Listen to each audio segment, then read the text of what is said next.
Let's win them all. Let's just win them all. Why not? 6-10, 6-10. Let's go. I feel very fucking good about our spot right now. Come on, calling with Queen Jack. Come on, get there. I'm telling you, man, it's going to be a good series. What's up, everybody? Welcome back to another Solve for Why live stream. Shout out to my man Johnny Vibes hitting us with a super chat right out of the gate.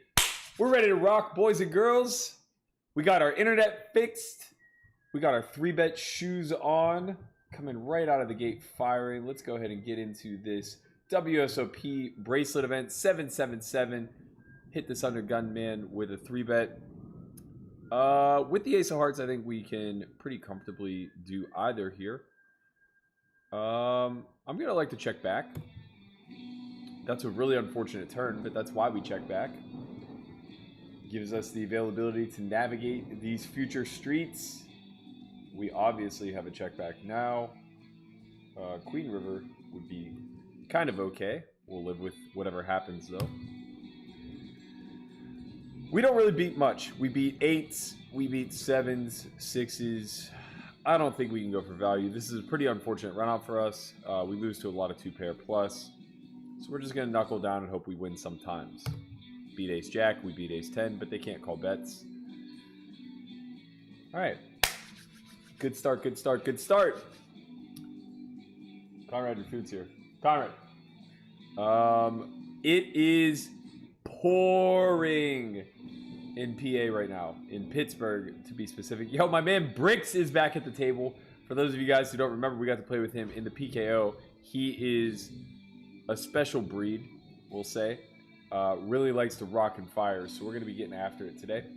It's thunderstorming so bad right now. I can literally, I swear to God, lightning has hit the power line outside this house at least 3 times so far.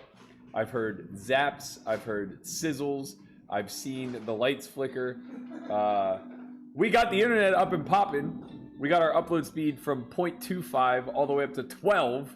So we're good there, but there's a chance that we just like lose all fucking electricity and it's just lights out. We're playing on the phone. GG. So stay tuned for that level of anxiety if you're into that kind of thing. Well, that's that smooth jazz sound, baby. You guys are still waiting. Let's go.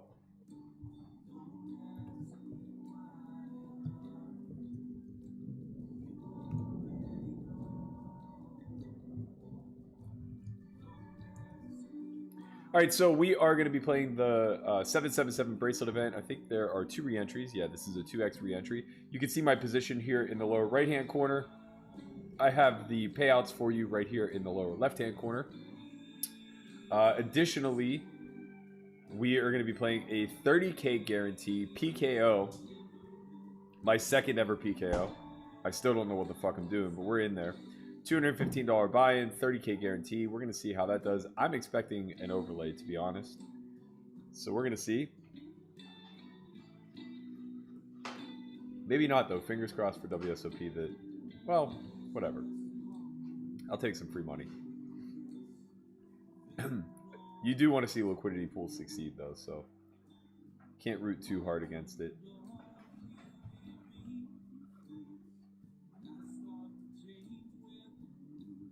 My screen keeps flickering. I'm getting nervous, guys. I'm getting nervous.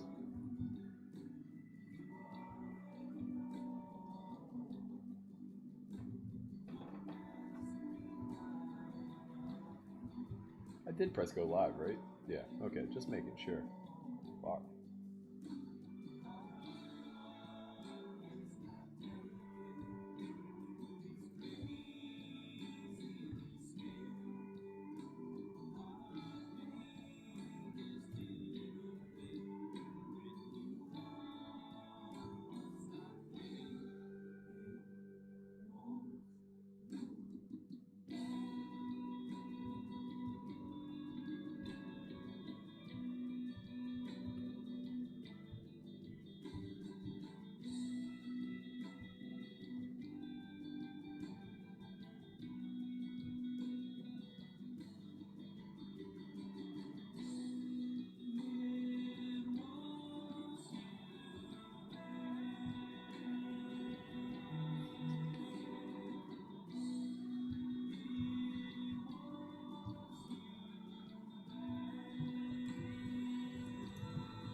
Alright, let's get him.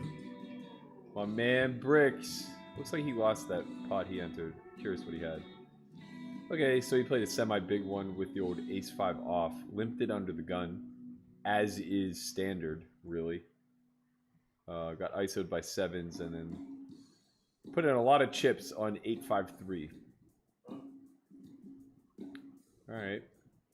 This is a clear call. Versus the biscuit. Not a flop that we're going to get to see many turns with. We're going to try. We got to see a free one. That doesn't really bode that well. We're still pretty much behind the entirety of his range. There's a chance he has like a queen-jack suited that didn't see bet, but would almost certainly have to be clubs, diamonds, or hearts. Hearts is now just going to get the win. We fold.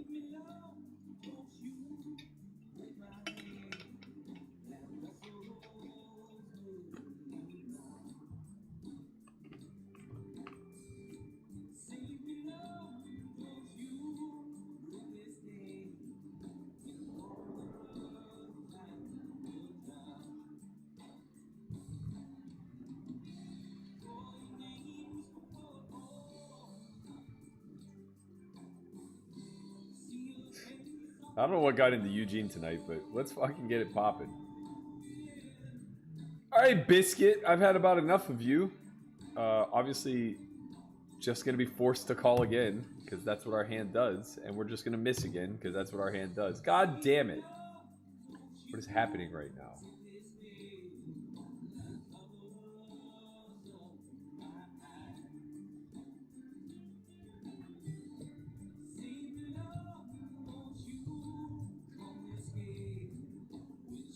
We fold. We fold. Getting a little tired of this, Biscuit. Getting a little tired of it. What can you do? You're restricted to the hand you're dealt. Give me a second.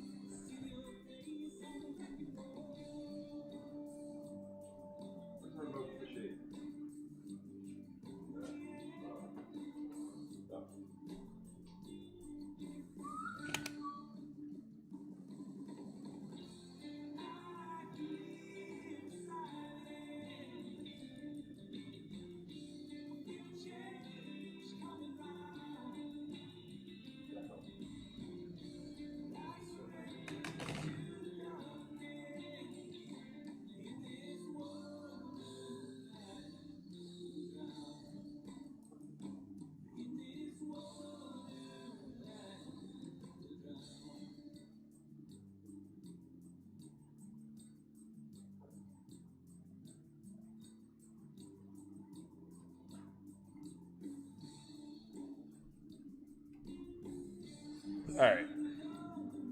We're back. Had to open the blinds, get a little extra light in here. I also want to see my demise before it actually hits me. Need to put on some long sleeves. Rain cooled things off, man. It feels nice. Nice out here.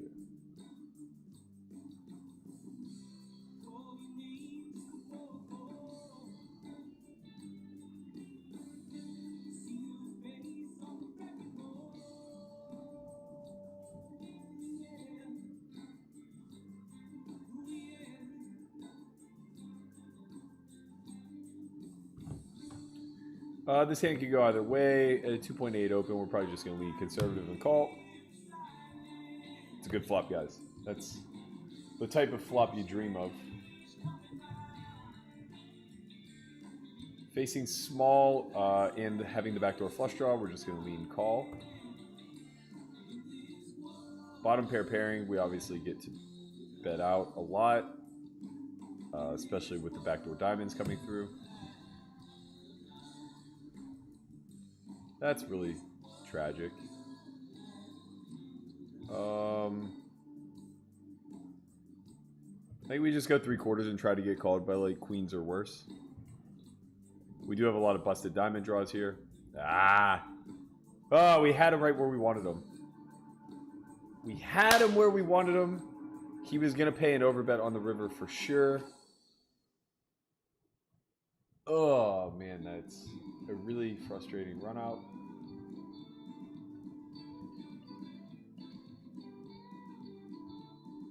What can you do?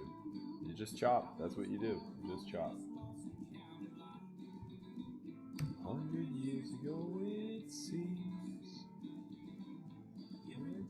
Just gets further down the line. It's harder and harder to believe. Yes. Guys, I am crazy tired today. Finally, all catching up with me. It's been a hectic week. I haven't gotten to do any of the fun stuff that I would like to do while in my city. But it's been productive. I'm making a lot of headway. Still have my course to wrap up that is coming out the 16th. Video 1 is definitely going to drop the 16th. Video 2 through 4, very likely to just release over the next 3 weeks.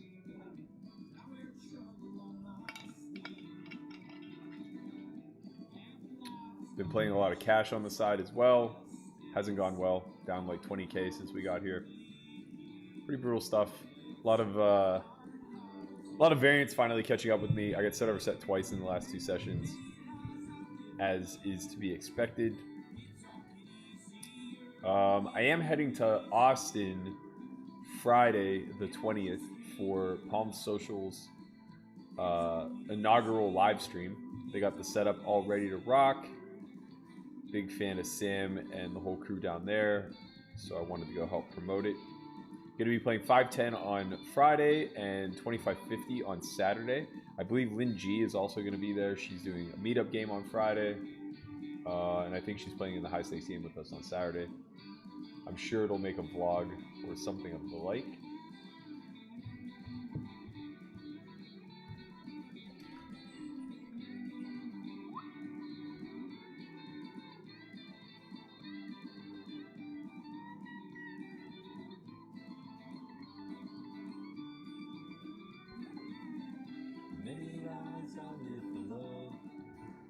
It don't get easier.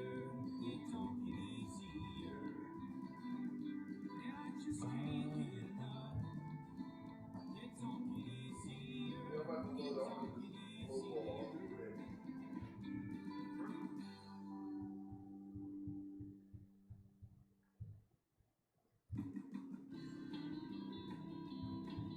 All right, let's check out the chat. See who's here. Who's hanging with us? Sorry about yesterday's stream. We had internet issues. Our upload speed was 0.25. That's not going to cut it. Tried the hotspot from my phone. Obviously couldn't pull that off.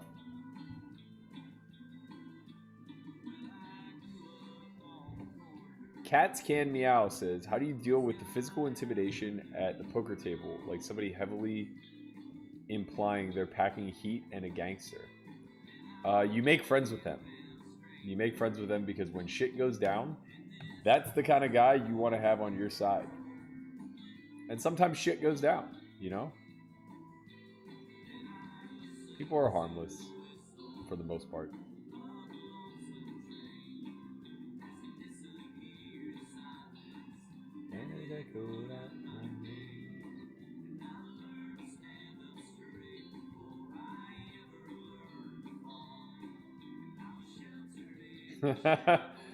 Joe Slattery said, how did the biscuit get all those chips? And Eugene said he risked it.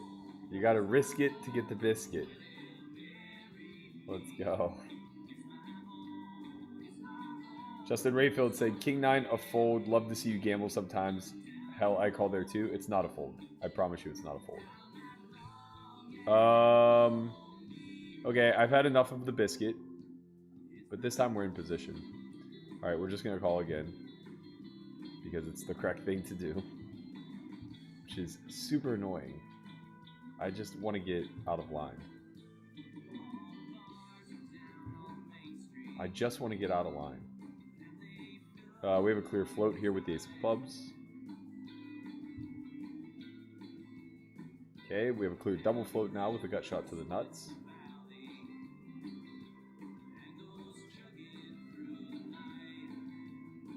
Oh no, they moved our boy. They moved our boy Bricks. Okay. I don't think there's any purpose to turning our hand into a bluff. I don't think we ever get better to fold. So we're just going to check back here. And we did it. We got there. We made it straight. The second nuts.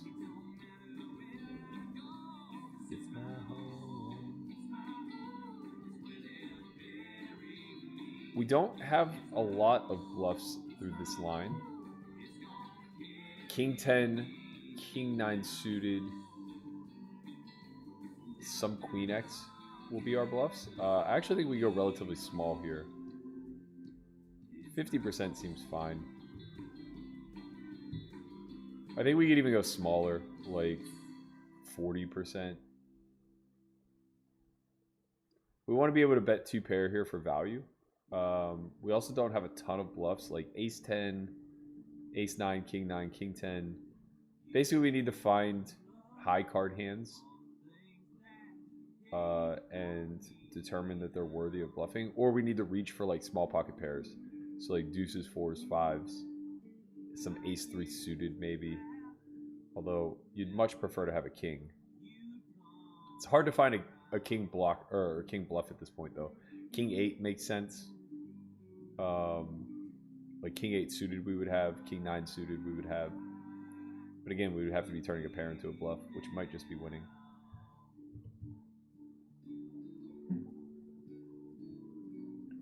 I'm glad we won that. It would have been very frustrating if he kept getting the best of us there.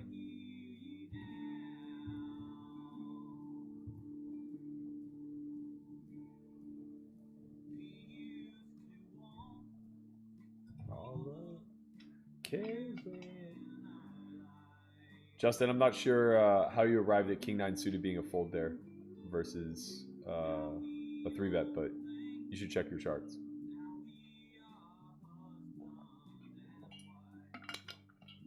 I suppose without an ante, you might be able to make a case, but we are playing anti-poker, and that's a lot of chips to be fighting for.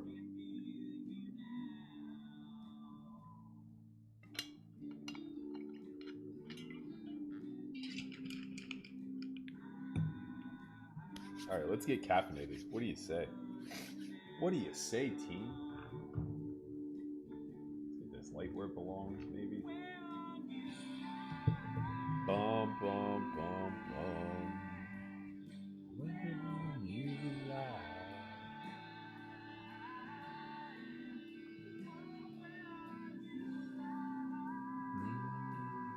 I want to sit further this way, I think. I think that's what I want.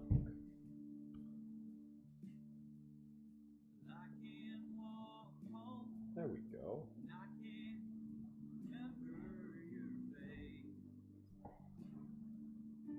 There we go. We've done it. Your hair, run home. Jesus, why don't you, babe? Nice little wine liquor display behind me. Shout out to my friend Matt Hicks, who was gracious enough to let me stay in his Airbnb. This place is absolutely nuts, as you can tell.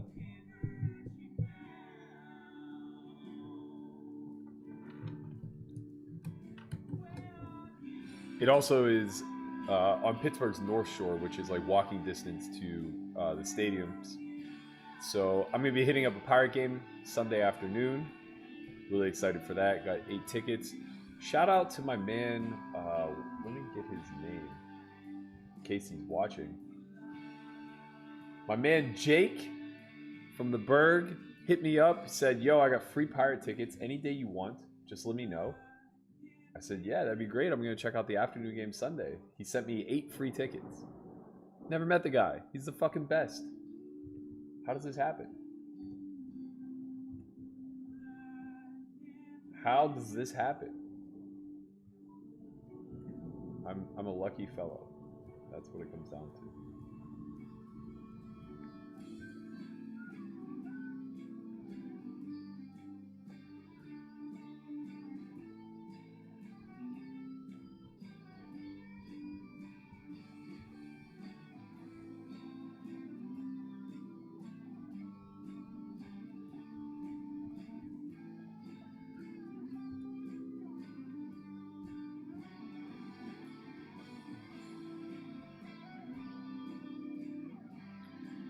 Joe Quinn Del Mundo. How are you, my friend? He said, I'm late, but I made it.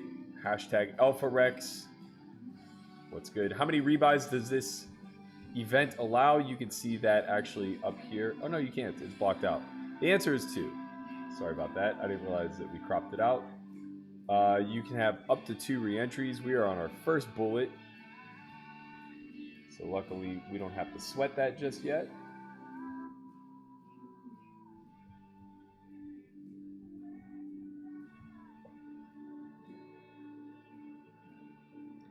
Oh, when you lie.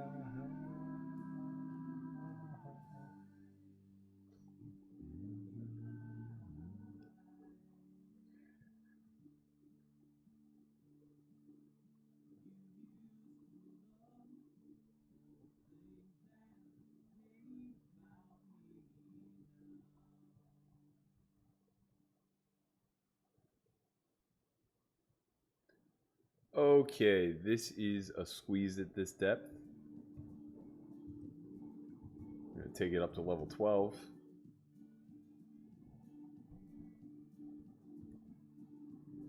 Reach out to hold you.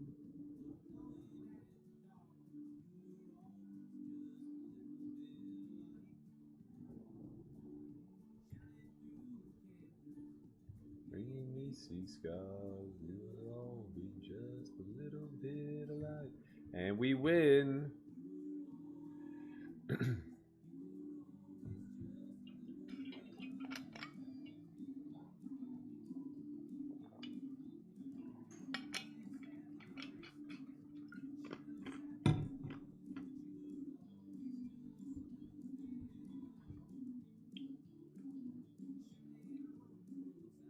Just shy of 100K in the prize pool right now, and just shy of 25,000 up top. I expect we'll see some more entries come through, get closer to the 250 mark. Right now we're at about 124 with 11 re-entries. Still another 2 hours of reg left. 2 hours! God damn! That's an hour longer than usual. I started too early again. Every night I start too early. It's still light outside. Ay, ay, ay, guys. Ay, ay, ay. All right. We got time to kill. Let's talk Tinder. Let's talk Tinder. Seems like the right thing to do. I had a Tinder date 2 nights ago. Very random. Just sitting here, you know, bored, swiping. Honestly, don't have the time to meet anybody anyway, but who knows? Maybe you stumble across a nice young lady that catches your eye, and you say, I'll make time. So I match with this girl. We start chatting back and forth. It's like 11 p.m. And she works like odd hours. So she's like, you live very close. Do you want to go on a river walk? I'm like, sure. Sounds great. So the North Shore is where the stadiums and the casino are, and as well as like the science center and the sports works. It's like an addition to the science center where they basically show you all the science behind sports. It's amazing. One of my favorite places. I'm remiss that my nephew isn't young enough to still take there, so I have an excuse to go. Like it's mainly for youngsters, but you know, they have like a cage where you can throw and get put on the gun, and they tell you about how like velocity works. Whatever. I'm getting sidetracked, but it's great.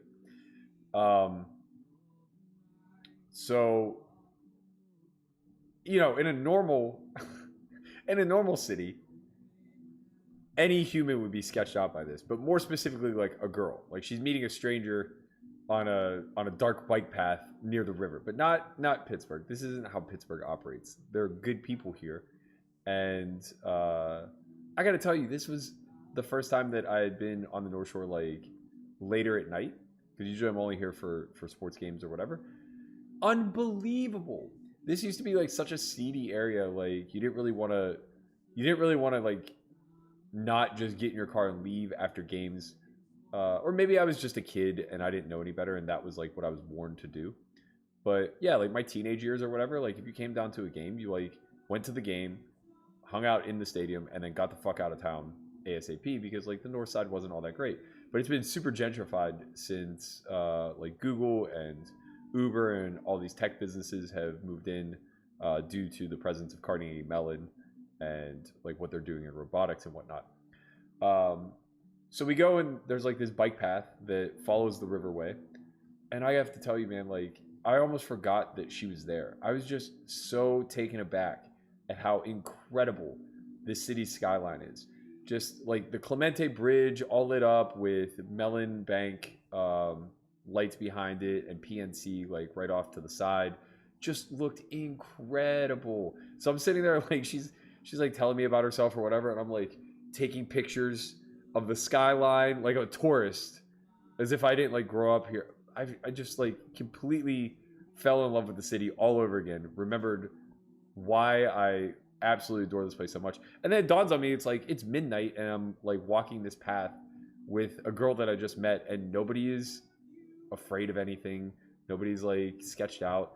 There's probably like, I don't know, somewhere in the neighborhood of like 20 or 30 people in boats on the shore, like lining the shore of the river, as well as like maybe another 20 or 30 that are just like scattered about the walkway. Some are fishing, some are on a date, like just sitting on a blanket watching the skyline or whatever. Others are like just hanging out with friends. There were a couple kids on like mopeds just zipping by. It was wild. It was midnight and the whole city was buzzing as if it was like 7 a.m. Anyway, I know that this started as a Tinder story, but really it became a love affair with the city, and far less so than far less so than with the girl that I just met.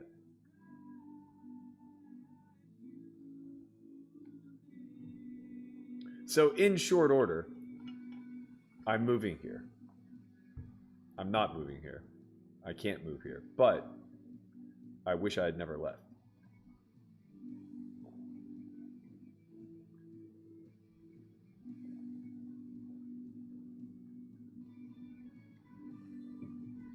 Also, what a great date idea, for what it's worth. More so with somebody that you already know.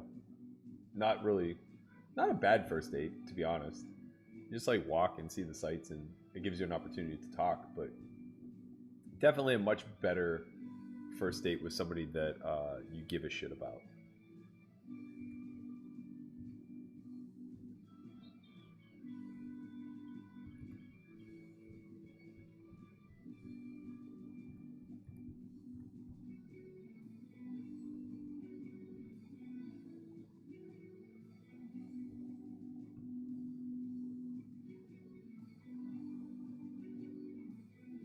Nice.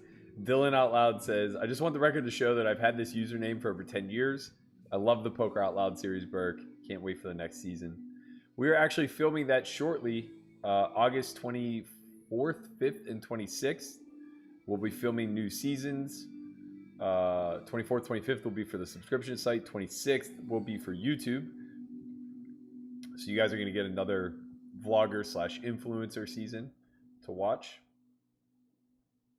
Pretty hyped about that. Everything should be coming out sometime mid-September, I would imagine. How's the cash game player pool in PA? Not very prevalent, to be honest. Just taking a quick glance at the lobby.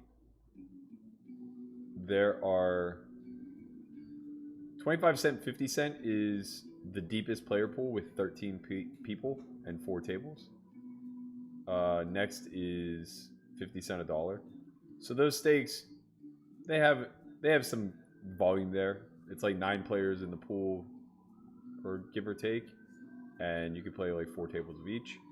The high stakes, there seems to be like 3 or 4 of us that are willing to play 10-20. Camp Pine Box is the only guy I see open sitting regularly. And he's willing to start games / play heads up. I've seen maybe 5 or 6 other people like stagger through. If any of these stream nights go really early, I'll hop in and try to get games started once in a while. But for now, I just want to win the gold, man. You know, I just want to ship a bracelet.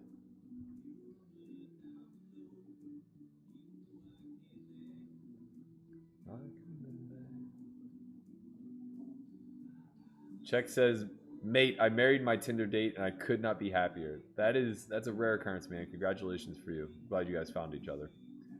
I have to tell you, I haven't been on very many Tinder dates in the last 5 to 7 years.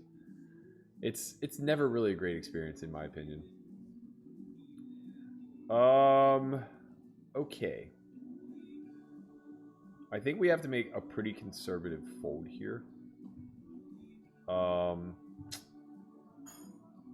Vincenzo just makes a pretty large 3-bet when it should be a lot smaller. And when that's the case, I think we VPip a lot less with our ace-queen off. Because it forces us to kind of commit. Shoving would probably be a much more natural response here than making it like 30 blinds. So if this was normal sizing of like 2.2 to 6.8, 7-ish, something like that, then we get to make it like 17 and fold to a jam. But when he really rips it for almost 11, there isn't a whole lot we can do. Now in this particular spot, I think that we can go either way. I kind of prefer calling and keeping Vincenzo in there. Yeah, I'm going to lean that way. This is probably one of the strongest suited hands I would call. I think ace-jack plus is just like an auto 3-bet.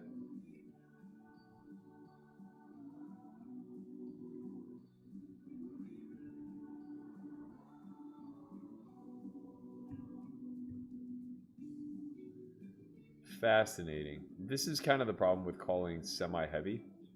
That should be a hand. That really should be a hand. Again, I think we're going to have to make a tight fold. Yeah, we're getting 3-1, but we're ultimately out of position. And our pairs are going to be quite dirty. We're going to arrive at an SPR of like 1 1/4. So if it comes 10 high, what are we doing? If it comes ace high, what are we doing? Oh, well, that's actually, that makes me feel better about the fold. There's just going to be a lot of ace-king in Joe Biggs' range. Not a lot, we obviously, well, yeah, the king of spades is out, so, I mean, I guess he has 6 combos, right? But, like, his bluffs will ultimately be very likely to come from king-queen, and poker punts will also have a lot of king-queen in his range. Okay, when Joe Biggs just check folds, it makes me think he was just full of shit pre, and now I wish we had called. It's alright, guys. We're fading the variance for now. We're playing good. We're fading the variance. Sean McManus says, long story short, are we seeing her again or what? No, I don't think so, man. She was great. She was honestly great. Just not my type. And also, I really don't have time to see anybody. I barely saw my high school friends. We had to, like, scramble to get lunch together yesterday. Everybody's so busy.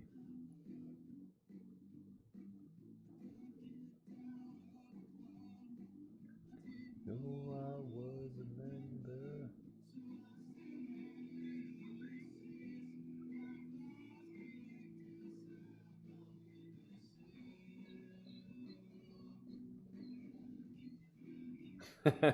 Michael Betty says, did you get attacked by the geese down there? No, but I saw them. They were literally in a gaggle. There was a gaggle of geese.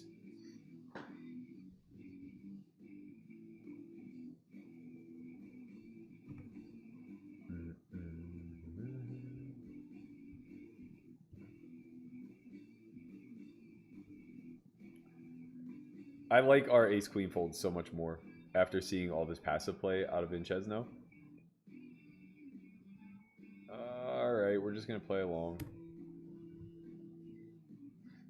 Yeah, I really like the ace-queen fold. If he's willing to 10x, 11x there, whatever, I expect that to be a hand that dominates us a lot.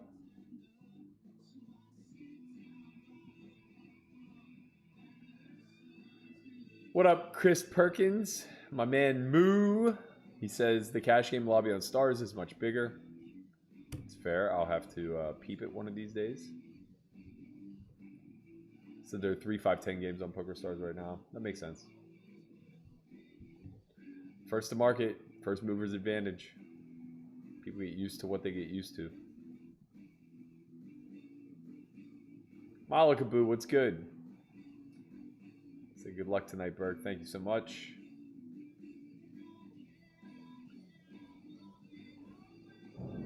I'm gonna go with a small 3-bet here.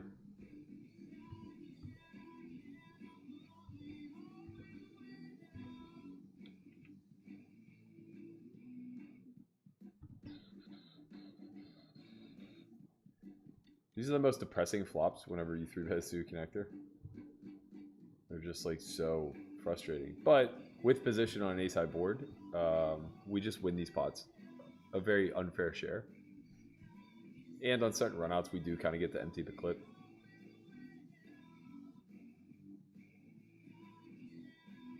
This is probably not one of them.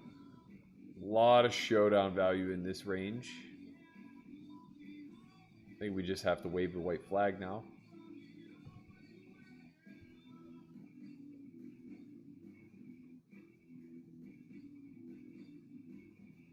What up, Hish?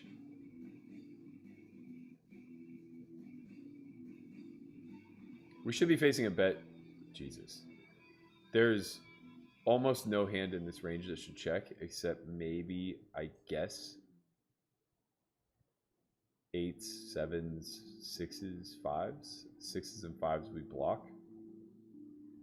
Well, we have a must bluff now. We have the 6 high on the end.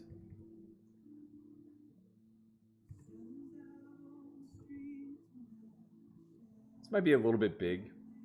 I think 8 would have been better. 40% pot. We're basically repping a 10, a 9, jacks, queens. Not surprised to see him check fold because, as I said, very little of his range is incentivized to check. So he probably just made a mistake with hands that should be bluffing.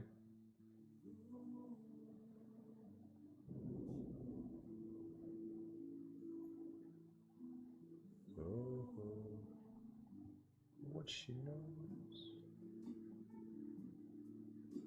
Wild Deuces says, do you really think anyone is going to respect a bracelet that is won in just PA? Don't know, don't care. Certainly not trying to win bracelets for respect. I just want the first place and the trophy. It's gonna be me.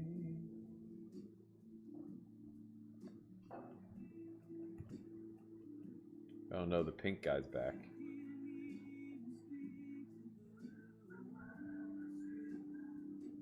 Into the sea.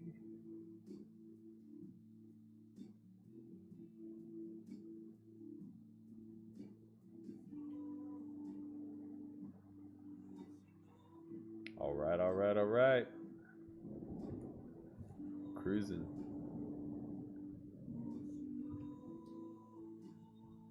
It's already gone.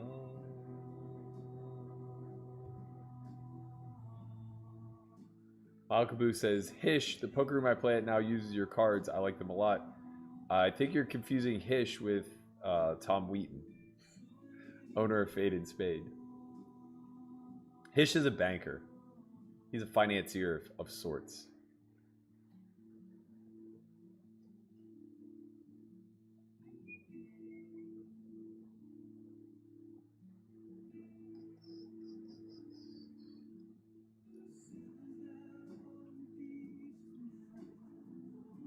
Oh no, why? Why does this guy keep showing up?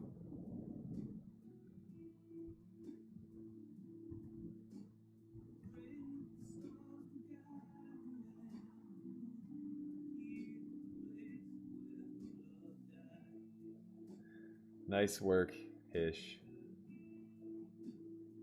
Get him.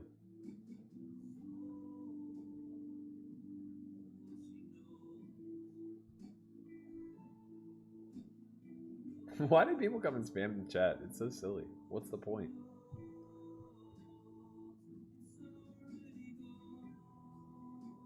You're the hero we don't deserve, Hish. Hello, J-Balls. Is it me or does Berkey sound low? I'll crank it up a little, see what I can do. Hopefully that helps. Doesn't look like I'm peaking on my side, so that's good news. Oh shit. Oh shit. Oh shit.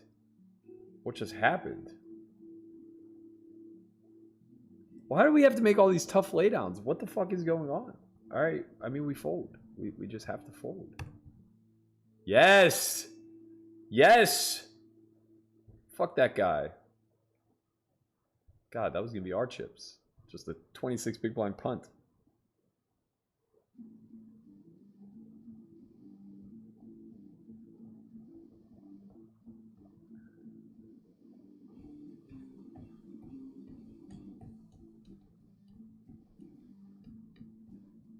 Maybe we should hear Richard Simmons out. Let's let him spam and see what he has to say. Wreck tonight. We should ask him what he hopes to accomplish. Let's get to the bottom of it, you know?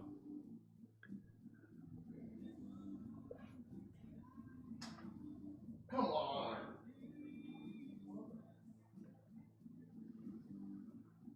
Oh, man. Uncle Connie's taking beats over there. He's not happy. 2 hours of re-reg, man. Yeah. Pace yourself. Wow. It's a monsoon. It is coming down.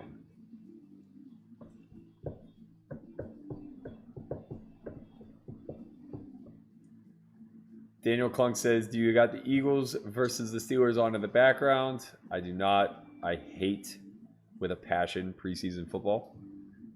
I think it should be banned. It's the only sport where anybody cares about the preseason, too. That's the funny part. Nobody's watching fucking spring training baseball games. Nobody's watching the D-League.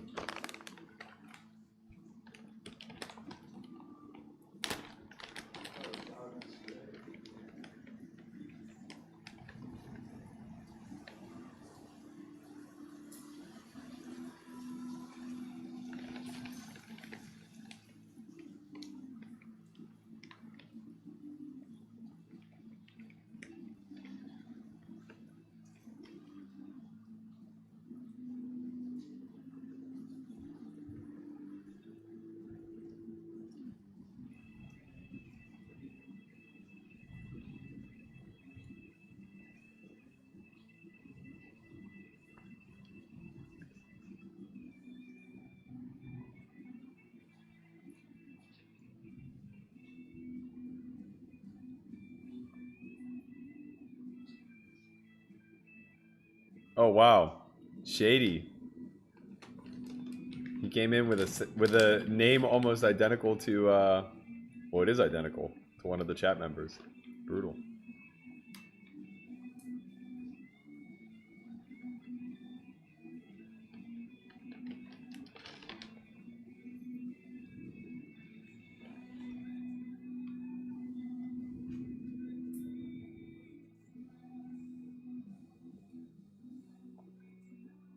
I wonder if he attacks streams where there aren't very many mods. Like right now, Hish is the only mod that's on. So I wonder if he like purposely comes in where he hopes people aren't paying attention.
shocked we get check 2 twice here. Probably against like ace jack.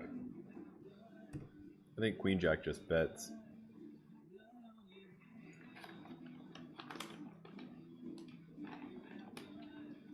I think we can value bet now. I'm not really sure what we're targeting because I'm not sure what checks 3 times here, but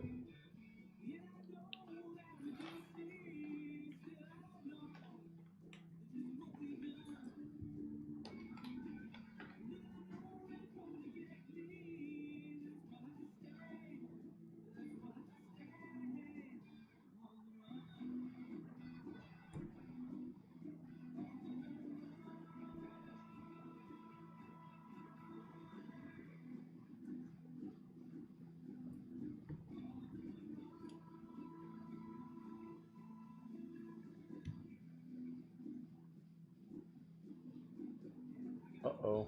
Reality check.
Oh shit, we're on break. It always catches me off guard. All right, what do I got for you guys today? Let's see. What do we bring to the table today? Let's go back to the quick studies, the new course that's out.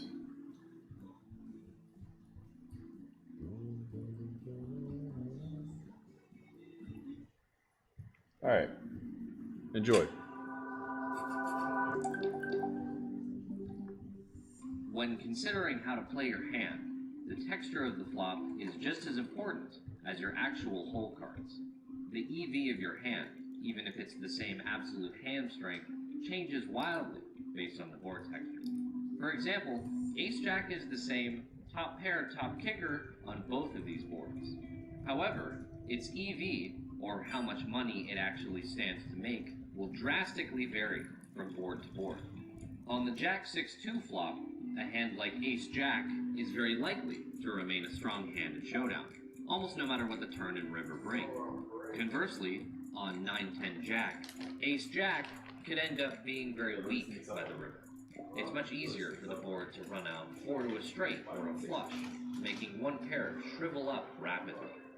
The more likely it is that our hand's strength, that is, its equity versus our opponent's range, will fluctuate over the course of a hand, the more cautiously we may be forced to play. After all, we don't want to shovel a lot of money into the pot and then end up instantly folding on a bad turn or river. Our overall strategy, which is to say how we play our entire range of hands as opposed to just one individual hand, will depend on board texture to a large extent. It will also depend on the range of hands possessed by our opponent in a given spot. In some instances, the presence or absence of a specific hand in our opponent's range can drastically shift our flop play. If we're the pre-flop caller on Queen Jack 10, and we know our opponent can easily have Ace King, we must play our hand with far more prudence, even with the second or third nut hand, like King 9 or 9-8. If we're confident our opponent can never have Ace King based on the pre-flop action, then suddenly this board becomes a much better opportunity for us. If you want to get better at responding to flop textures in real time, practice identifying the top and bottom of your opponent's hand range in a given spot. What are the strongest and weakest hands they might reasonably possess? If the flop is 7-4-2 rainbow, the strongest hands in their range may be any of the sets, while the weakest may be something like 8-9 suited without even a backdoor flush draw. They'll also have a lot of other random overcards on a board like that. Establishing the top and bottom is a good starting point for how to build an overall strategy against that range. Once we know what possible combos lurk at the extremes, we can start to figure out which hands are more or less likely to occur.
All right. That was the one and only Chris Konvalinka bringing you quick studies. And that is a course on flop play. Oh boy, I can't find my mouse. Where'd it go? There it is. Okay.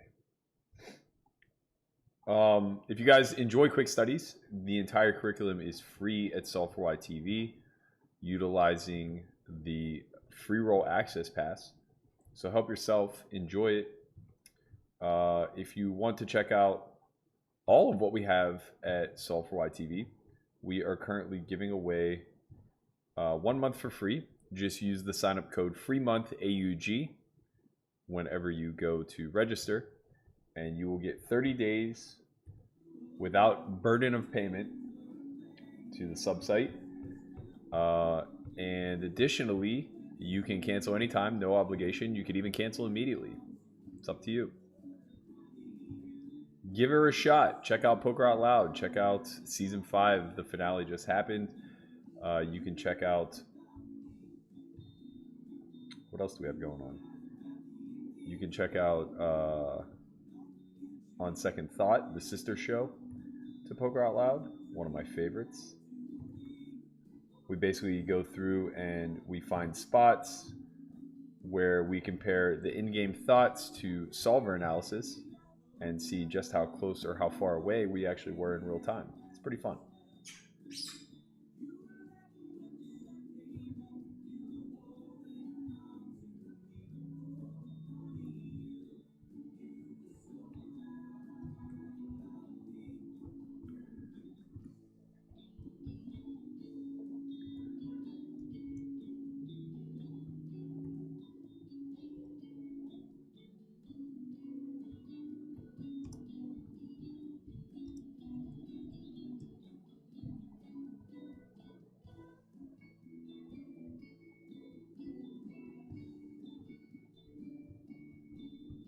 It's a big shove, Vincenzo.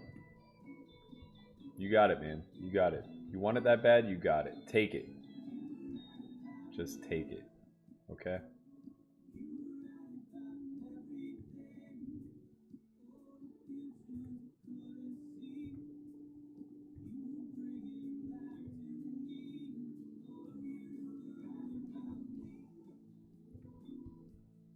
going on here?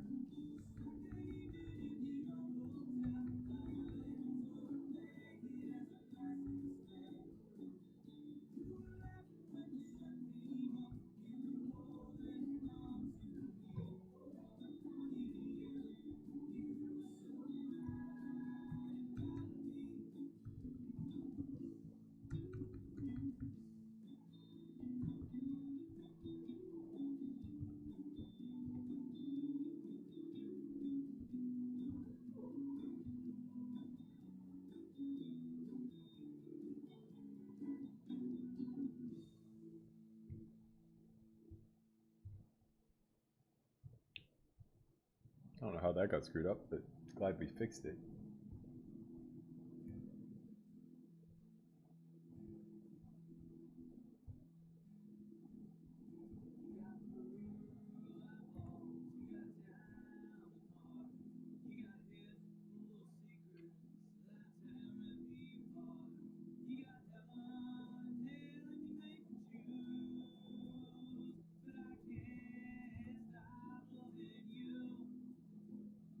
Yes!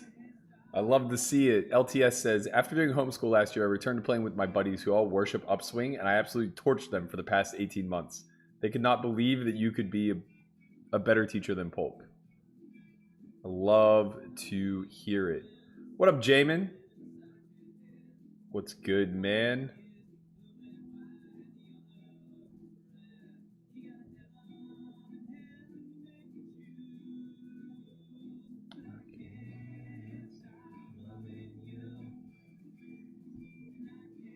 LTS, you just made my day. I'm so happy to hear it. Speaking of homeschool, we're going to be running a WSOP edition homeschool in September. It's going to run from the 7th to the 25th. We have a slew of coaches, all with their own specialty regarding MTT strategy. Myself, Matt Hunt, Landon Tice, Jesse Sylvia, and Russell Thomas from Floptimal, who are going to be handling a lot of the pre-flop stuff. The Mad Queen, Charles himself, who is going to be handling the majority of the endgame stuff, talking final table ICM and whatnot. And there's an outside chance that Andrew Brokus is going to join us for a couple lessons as well. So I'm really looking forward to that. If you guys are interested and would like to see the curriculum, just type #syllabus in the chat. If you're interested in signing up with a stream discount of 20%, just hit #homeschool, and that'll give you the link as well as the discount code.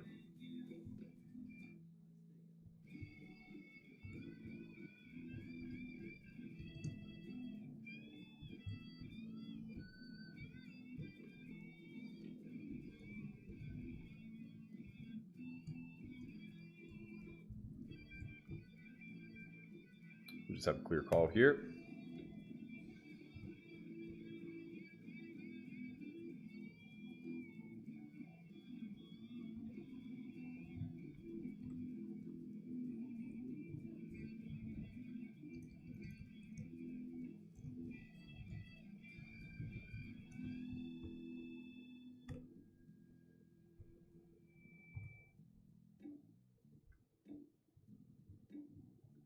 Matt Verville says, I love the way you have the lessons set up on Solve for Why TV.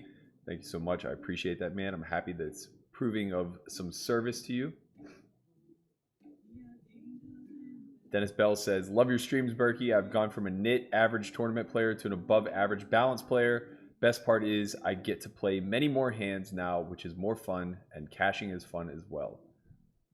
You guys are really, you're really hamming me up today. You're making me so proud. Getting out there and just ripping it. Let's go. And I can't stop loving you. How did I do in yesterday's tournament? Not well. Busted shortly after the re-entry period ended. I limped my way out of the re-entry period. I think I had starting stack. Very unfortunate turn of events after tripling early.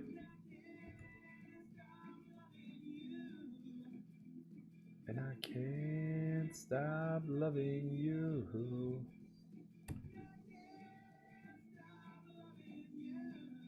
Whoa, and I can't. I do have a second table up. It's a 30k guarantee PKO. If anything interesting happens there, I will switch to it.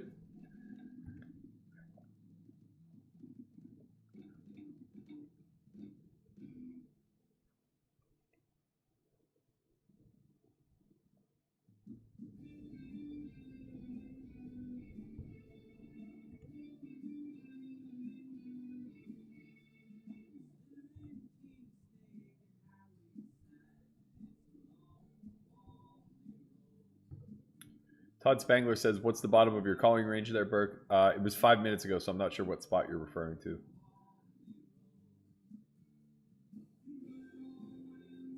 Your feet are getting tired. Get back, get back, get back. You lonesome fire.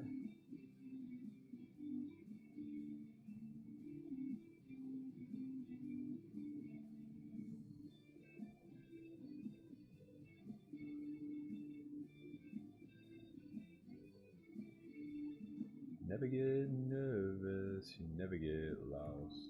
It's a long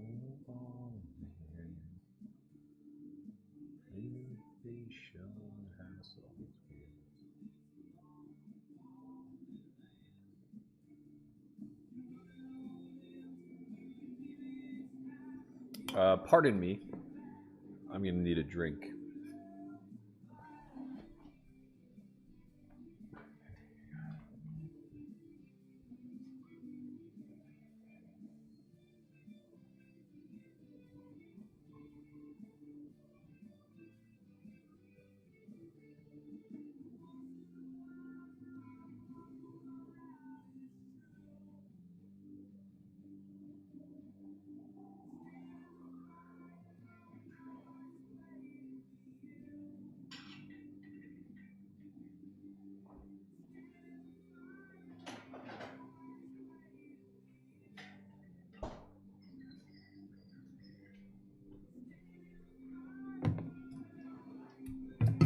And 3 off. No, thank you. What up, Ryan Quell?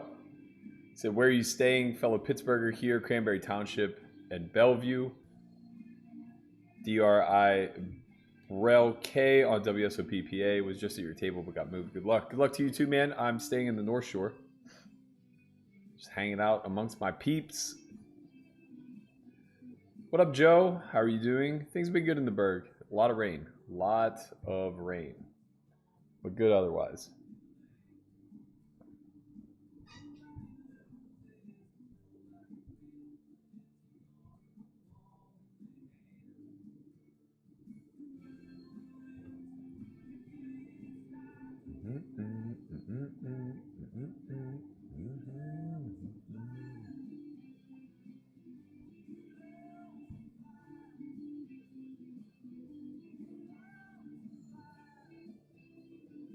Man, this PKO is playing like some sort of drunken home game.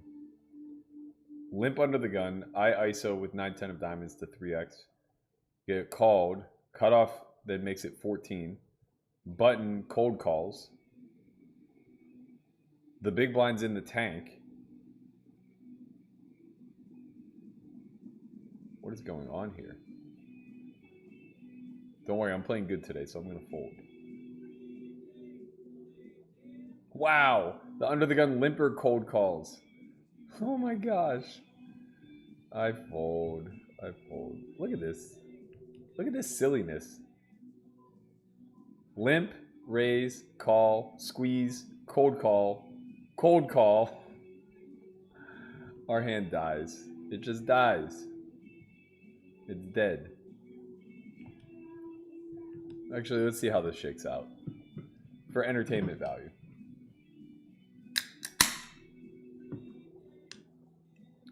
For anybody who's new to the stream, if you haven't already, please like and subscribe. It helps the channel. We appreciate all the support we can get. LTS says, I'd 100% do homeschool MTT if I hadn't used my bankroll winnings to subsidize going to grad school, which frankly wouldn't have been possible without homeschool and studying the game hard. It's awesome to hear, man. I don't fault you one bit.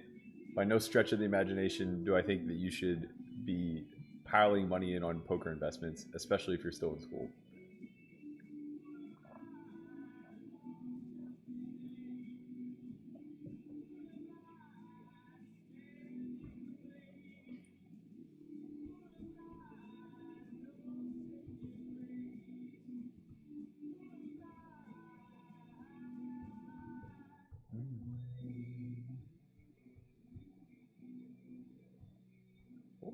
What was the finality of that hand? Oh, aces. Shocker. The squeezer had aces.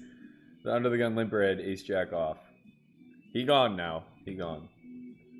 Very unlucky flop for the ace jack.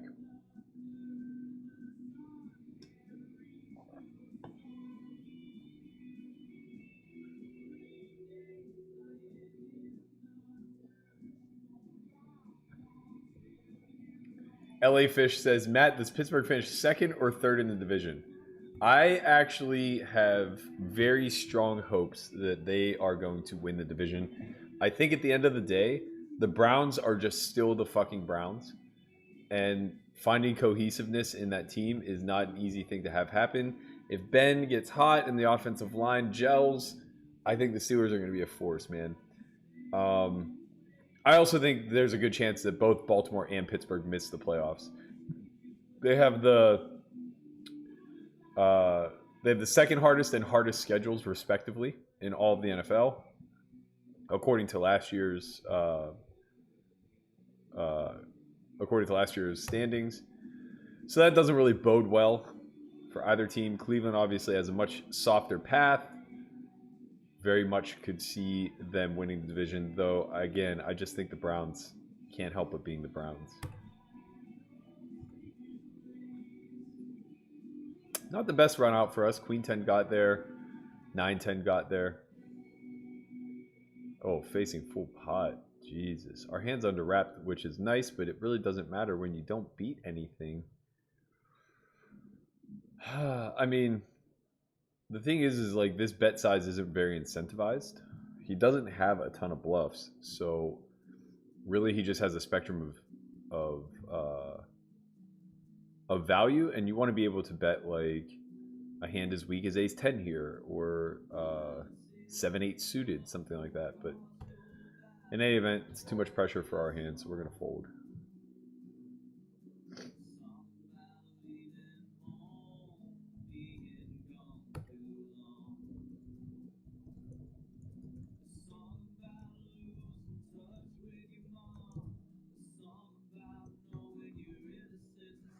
It's a song about life. Amen.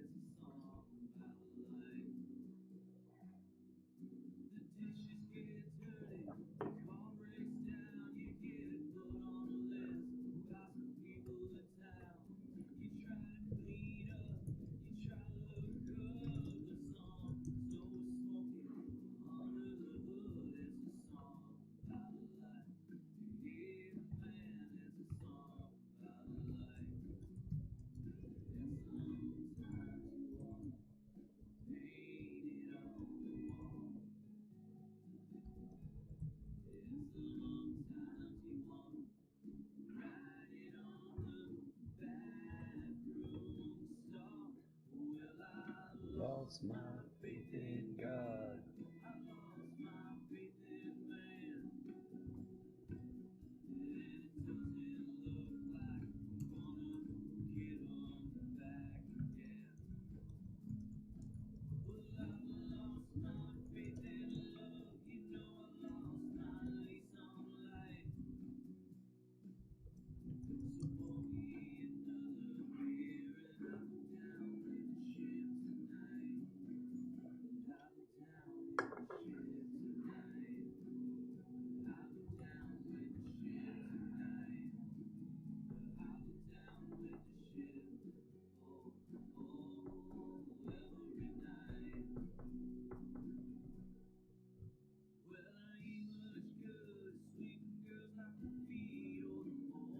Cameron says, I just turned $550 into a $5,200 seat. I'm so hyped. It's crazy.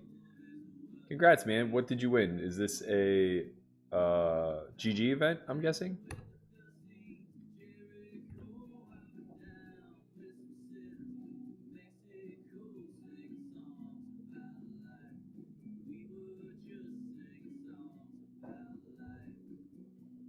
It's a good turn for us. Very good turn for us.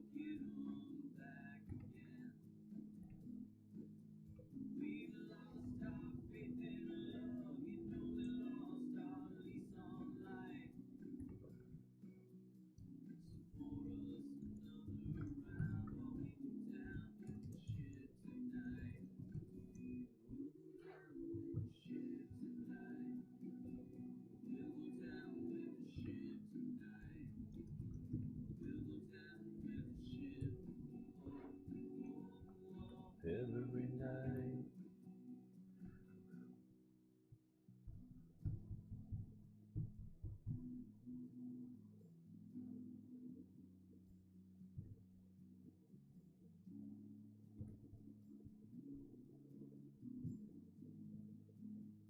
Thank you, Michael. I hope you're right. It says you're due for a deep run. It has been a couple days.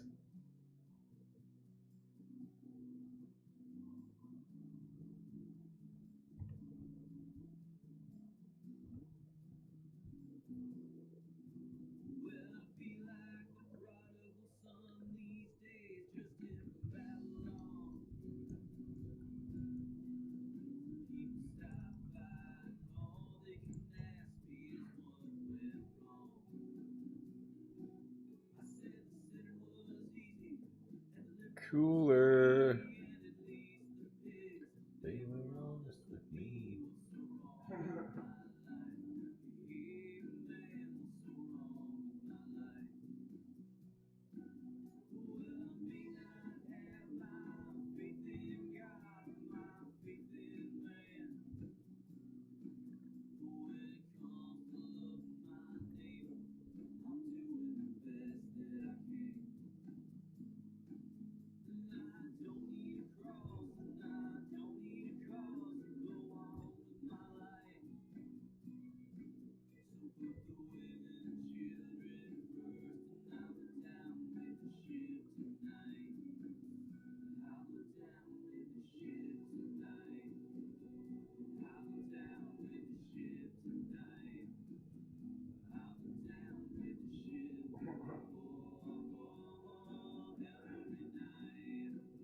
Conrad just sits here and makes like very strange noises. Half the time I think he's dying because he just like is exhaling as though he hasn't taken a breath in 35 seconds. Just like and then unprovoked, he'll just like laugh very hard to himself and never fill you in on the context of the laugh. It happens like every 30 minutes or so. Just cracking up. No context whatsoever. Minds his own business thereafter. Really doesn't make any sense. It's like talking to oneself when someone else is in the room and pretending like it's not a big deal. I mean, you're in the chat. Half the time I'm laughing at something in the chat. I mean...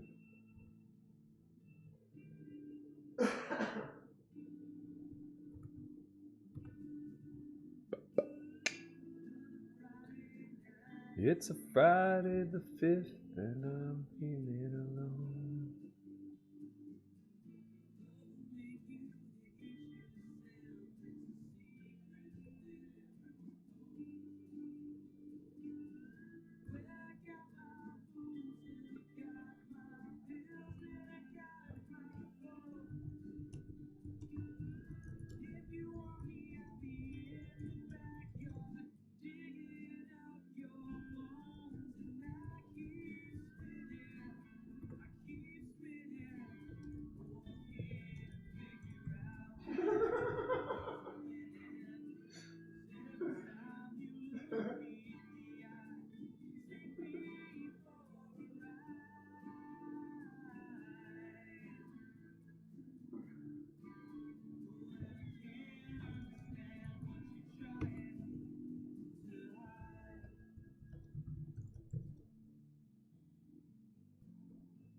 Tell me it's not too late to die for love. Oh, sick. Cameron said it's for the PokerStars High Rollers Club Titan event. 1 million guaranteed. Easy feel, I'm sure. Wink. Is that the Jersey player pool or the rest of world? Or is it PA? I can't imagine it's PA, right? There's no way they have a million guarantee here.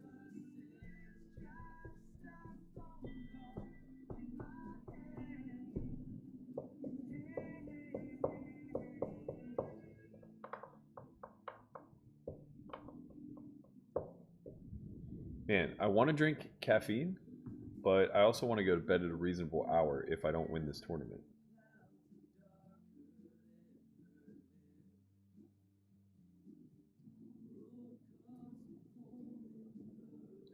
You light everywhere.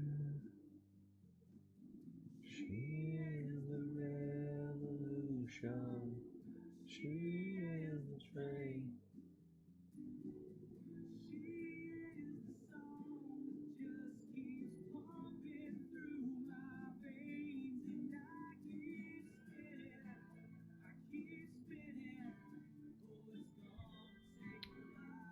Grace to be forgiven.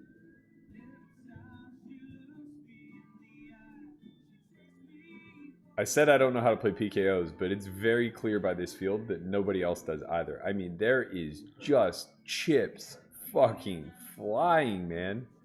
We can't get dealt a real hand, of course, but we're patiently waiting. Okay, flop for us here. This is a board that shouldn't really get c-bet at too high of a frequency. He has a lot of misses here and a lot of equity that doesn't really want to be denied. Our hand actually could play as a check raise, especially facing half pot. It gets a little weird though because we're looking to check raise to like 17 with 23 back, and we can't really fold. We kind of give him easy decisions with overpairs at that juncture. This is close. I mean, he just has so many more misses than overpairs. He has like 32 combos of ace king, ace queen versus 24 overpairs. We're only really dead to 10s or 9s. Yeah, I think we just go for it here.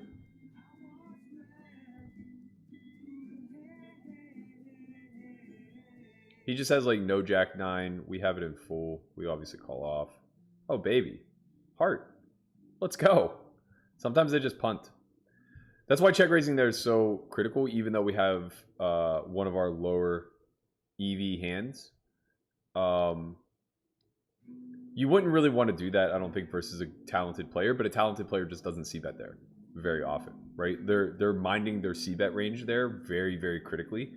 So they're not overvaluing their range. They just don't have ace king, ace queen for that c-bet. They'll have some queen jack, they'll have some pocket 9s and overpairs, but you can't really check raise light because they are just very well balanced.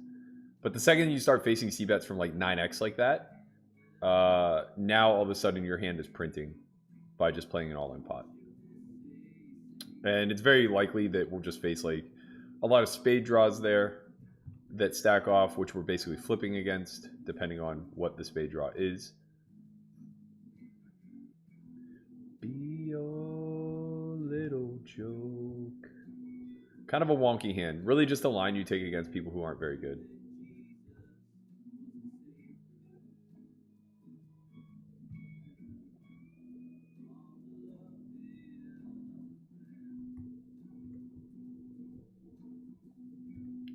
Love came to earth to find girl, and love's what killed him in the end.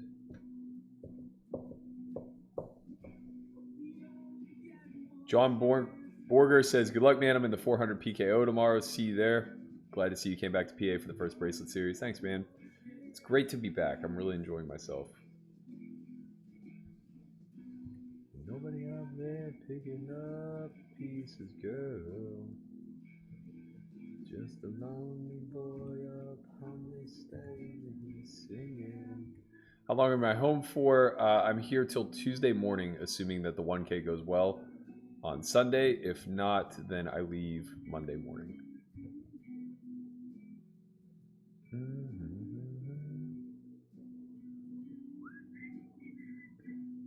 Never cared too much for you, girl. I could never choose. Hello. What do we have here? Oh, the glories of a fool. Well, looks like we're going to finish off Death Note here.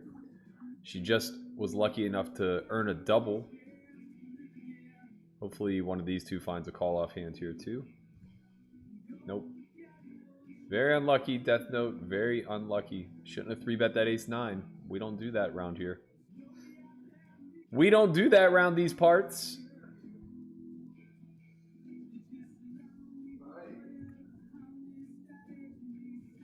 Get him out.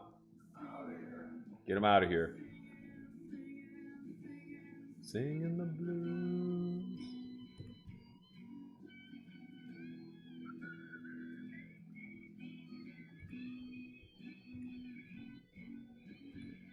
Nine of 115. Creeping into the top 10 for the first time this trip. Let's go. Yeah, we can't get into Canada, Cameron. That's the problem. That's the problem. I think you're right, Kenneth. I do think that we're going to put a run together. I should probably just fire up some pre-workout and get fucking ready. Worst case, if I bust, I just do work. Because that's what I am now. I'm just a slave to the machine. I'm here for you.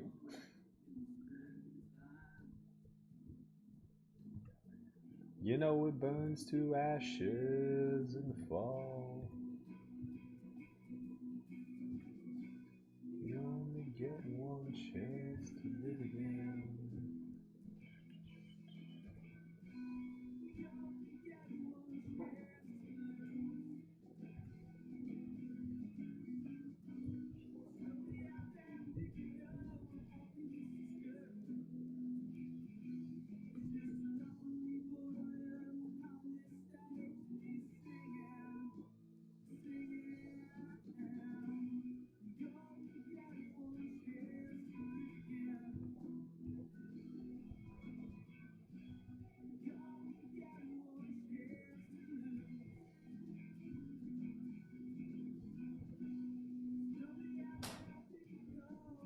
Whew.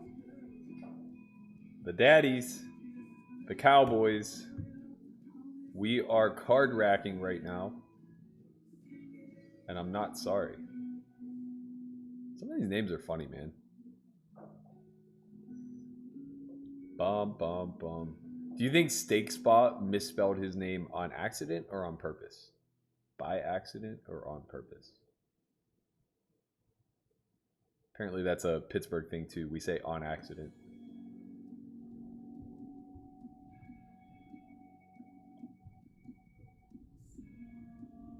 Wow. Wow. What is going on here?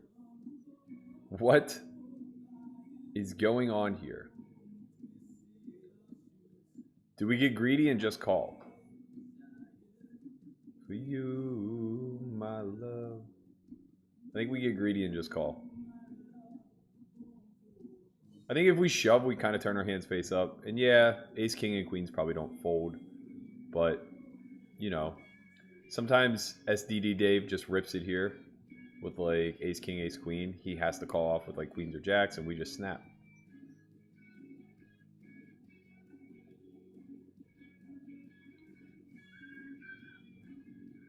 Tell you what, when he shoves, I like our hand. When he checks, I like our hand less. Aces is a nice check on this board. We're going to bet 10%.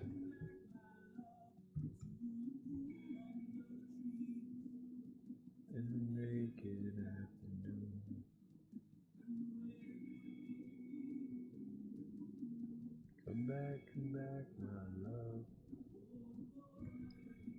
In these weird, funky spots like this, you really don't need to use much pressure in your betting because ranges are so narrow. This would allow us to have hands like King Queen suited, Ace Jack suited, things of that nature. They kind of want to realize their equity to the fullest. Checking back often doesn't allow for that. We snap. Okay. Spade? Let's go. So that's why you don't jam pre, because he never stacks off with tens. Or if he does, he's just like really punting it off. That should be good for a top 5 stack. What do you say? 154 big blinds. Woo! That's like 7 starting stacks. 6 maybe. And how beautiful it sounds. This is a wedding song. Feel your wandering heart. My wandering heart beats for you, my love. My love, we're born for the hunting. We're born for the hunting.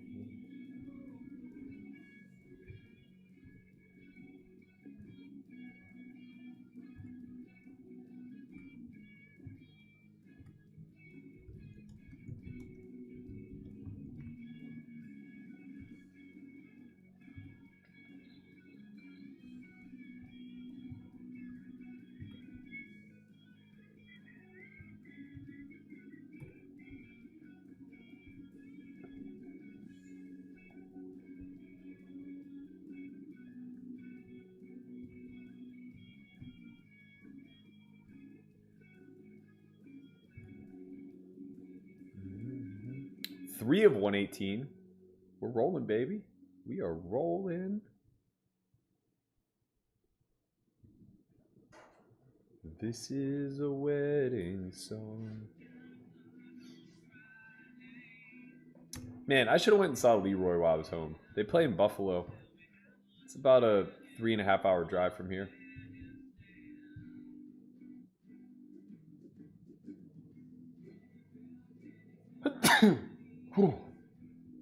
Do you run when your woman left you with a gun?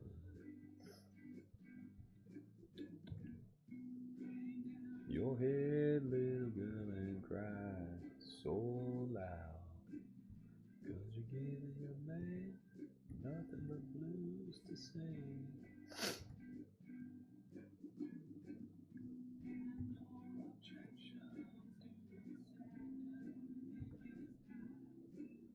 But it takes more than love to buy a wedding ring.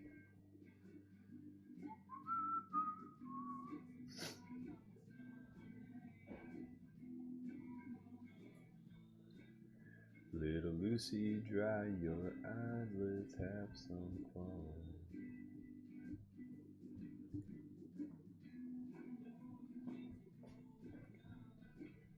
My hands are tied. You told me you love me. I know you lie.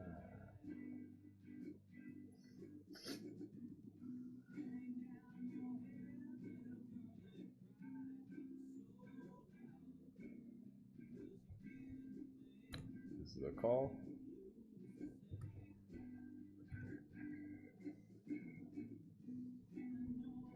Jason says, "Are you streaming from your parents' house in Pittsburgh?" No, my friend has an Airbnb that he's letting me stay at. A wedding ring.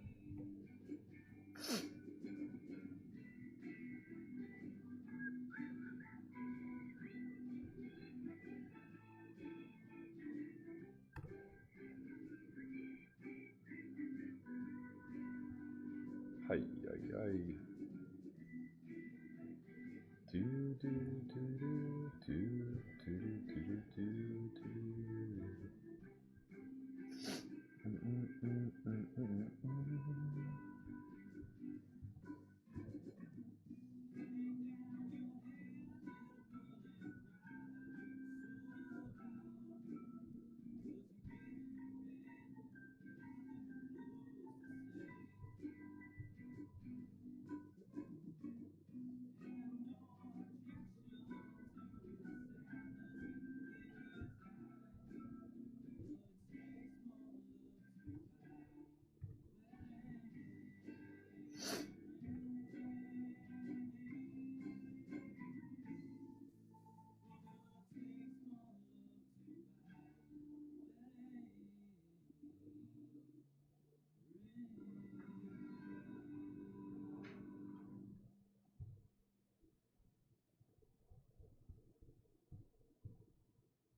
Kings.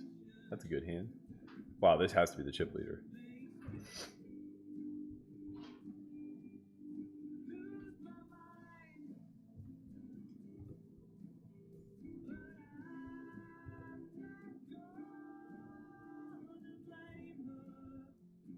That is indeed the chip leader. We're not far behind, though. We are not far behind. Pretty cool. I can just like switch back. Oh, I guess it doesn't show. Not that cool. Do, do, do, do, do, do.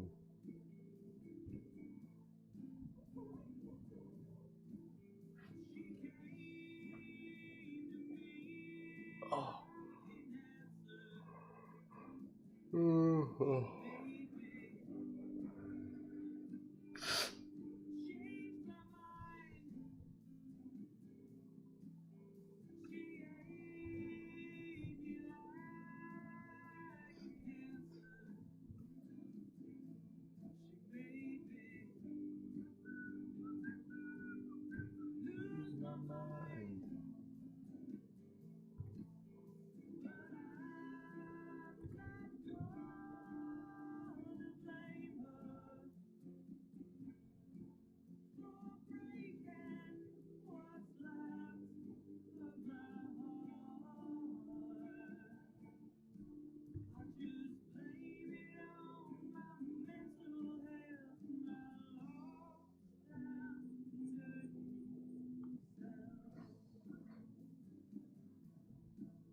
The deck is feeding you porterhouse steaks. Man, that sounds so good. We might have to grill out one day this week, man. Get some fat steaks. He can't hear me. He's plugged in. Emergency alert. Severe. National Weather Service. A flash flood warning is in effect until 10:30 p.m. Eastern. This is a dangerous and life-threatening situation. Do not attempt to travel unless you're fleeing an area subject to flooding or under evacuation order. Fuck. Guess we're here streaming all night. Let's go. Let's do it. For breaking what's left of my heart.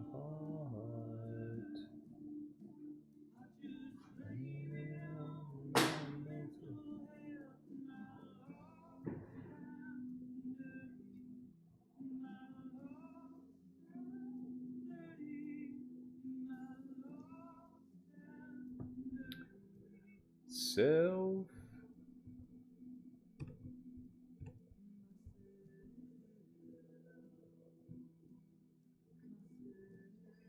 Don't be such a pessimist, Joe Slattery. Said, I swear I thought the flop was going to be ace high when you had kings. I mean, yeah, we don't want it to come ace high, but, you know. It's not the end of the world if it does. They don't always have an ace.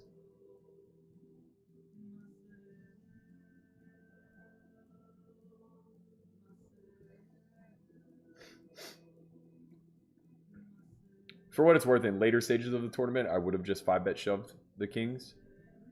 Your stack is just worth too much ICM-wise. You need to protect it. But at this stage, having everybody covered and likely to still have almost 100 blinds if I'm wrong and I lose, I think playing a little bit trappy there is fine.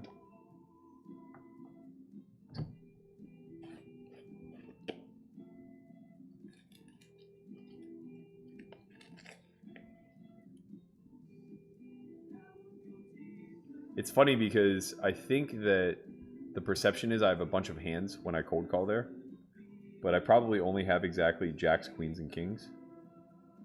And aces, obviously. And jacks I might just fold some of the time. I probably just almost always fold ace king. And never really have anything worse. It's very exploitable. If you know what I'm doing, then you should just like check fold queens in that spot and just be happy that you faded a cooler.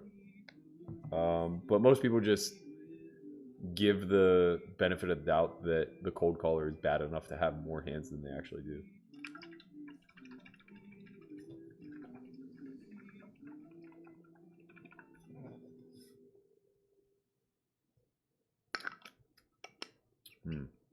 delicious. 9 o'clock. This is a bad idea. But if we gonna win it, we need to get hype. When does Reg end? That's the question. That's the question. 40 more minutes of registration. Jesus. 9:15 it ends. Actually, 9:25.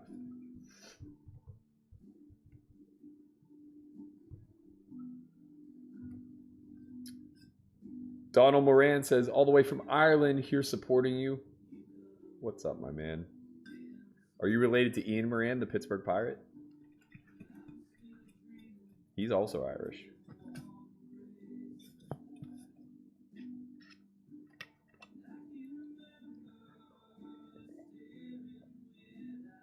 Oh, it's so good once it hits your lips. Oh, so good. Needs a little ice, but man. Far away you. Good luck. I'll let you do.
We're gonna 3x.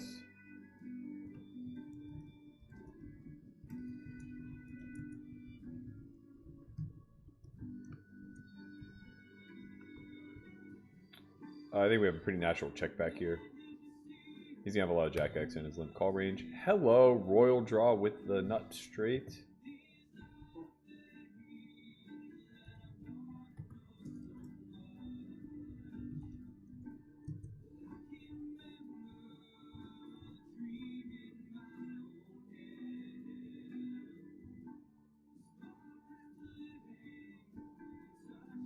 We get there both ways.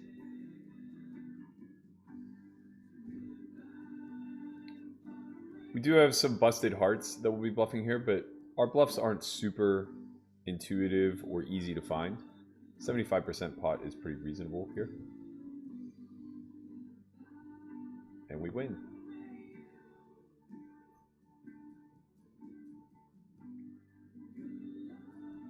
And we win. He had ace-7 off. What a good check on the flop, man. What a good check on the flop. Far away you. 2 of 114 now. Let's fucking go.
Yeah, I think we just have to fold.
We are all in the bounty.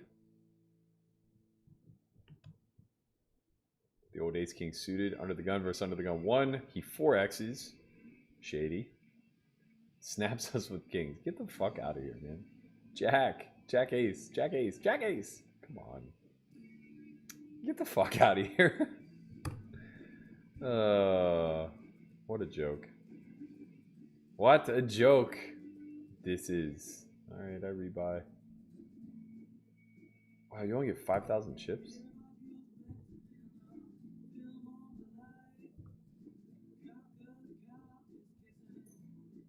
Interesting. Alright. Back to the one where we have all the chips. Stuck in the middle here. No real equity. We're just going to check and give up.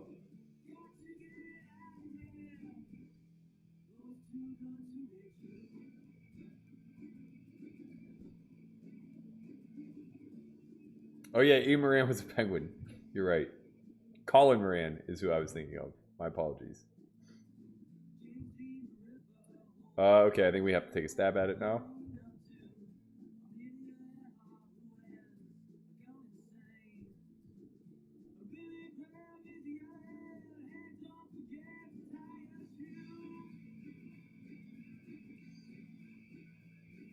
Obviously, we just give up.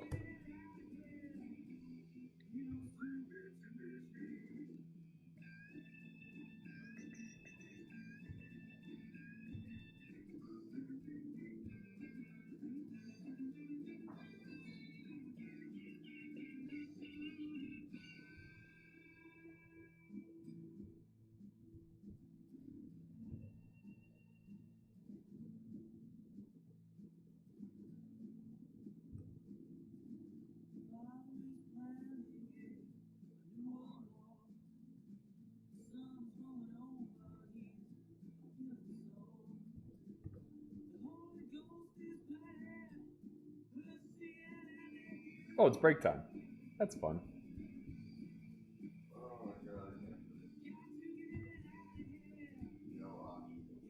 All right, we're going to talk about the continuation bet here during this break. Enjoy.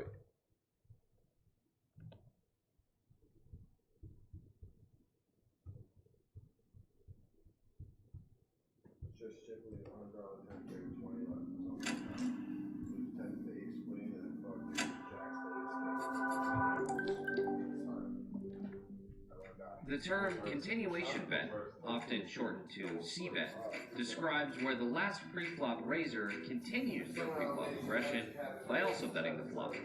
When we're the pre-flop raiser, or 3-better or 4-better, we will often want to bet the flop. But why is this the case? Well, because 1, our opponent will always have some folds in each spot, and picking up pots uncontested is a significant source of problem. 2, as the pre-flop raiser, many of our hands will be fairly strong, so we want to increase the size of the pot. And 3, the hands in our range which aren't especially strong are protected by the stronger ones. These weaker hands get to win the pot more often by bluffing or by making the best hand if our opponent's aggression is restricted after we bet, given that we still have strong hands. The pre-flop raiser will quite often maintain the betting lead and pressure throughout the hand. They're more likely to end up with the nuts on the river because they're more likely to have the nuts on the flop. This is because their pre-flop range contains all the strongest hands, while the pre-flop caller's range will not. As a result, the level of aggression the pre-flop raiser can flex is going to be very high. But sometimes the pre-flop raiser's ability to continue aggression is limited, like on board textures where the caller's range is especially strong.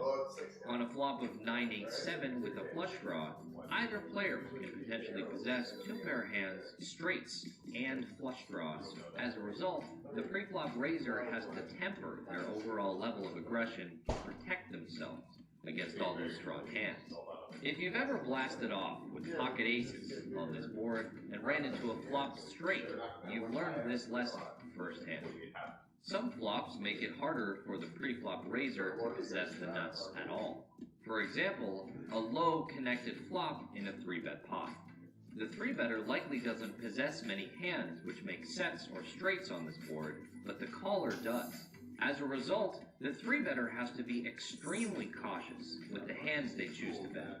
We call this phenomenon nut advantage. Let's use it in a sentence. Whichever player is more likely to have the best possible hand in a given spot has the nut advantage. If the flop comes down and you have nut advantage, then you have the opportunity to be aggressive. Your decisions, however, do not stop there. In the next lesson, we will discuss sizing.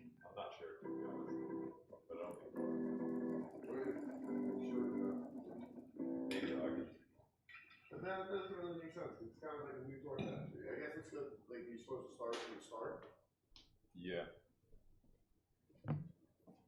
Oh, there's still 2 minutes. We'll give you the next lesson.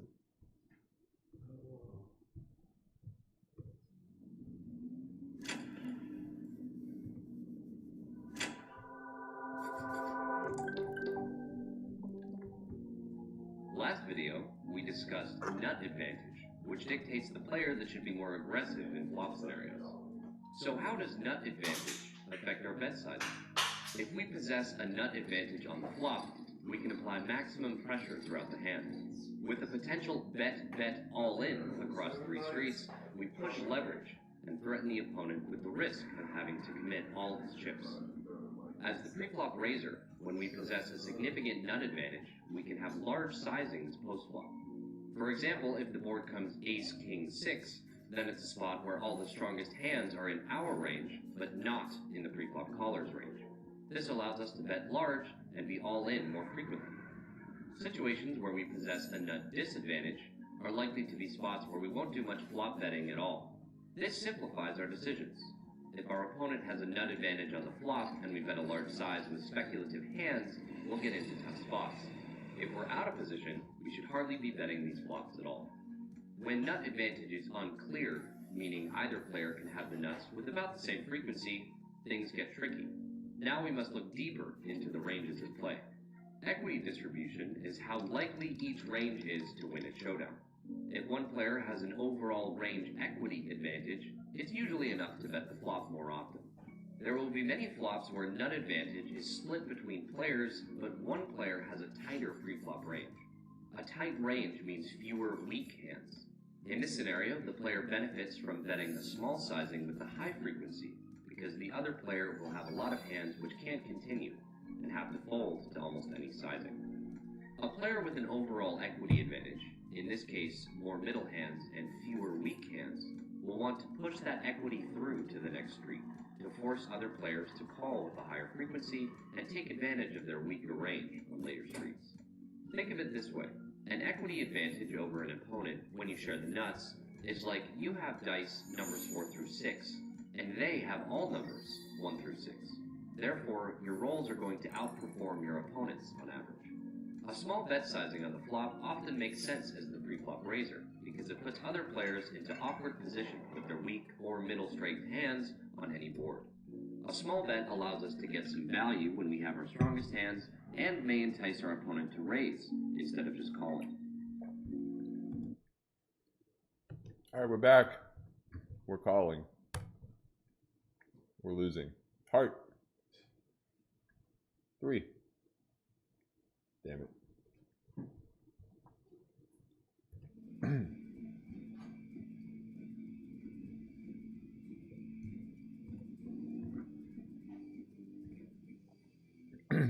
That flop play lesson is one of my favorites. I think it's incredibly important for people who are maybe new to theory or kind of stuck in the mid-stake streets where everything appears to be bingo. Being able to break things down into advantages is just worth a whole lot. We're going to go for a bounty here. I'm going to 3-bet call off with the 9s.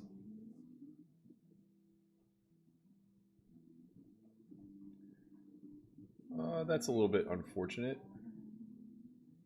I think we could check or small bet. Small bet's probably incentivized. And we're just going to have to call off. Yep, he'll have some traps. This is annoying. God damn it. Just get it in pre. Not that it makes a difference, but we did turn out.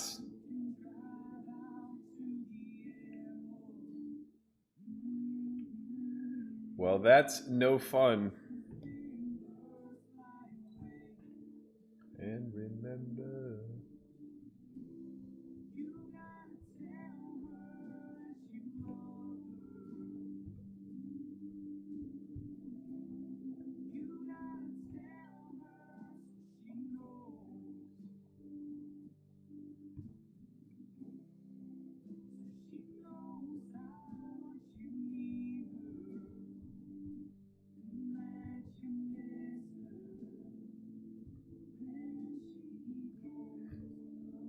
Pretty good flop for us.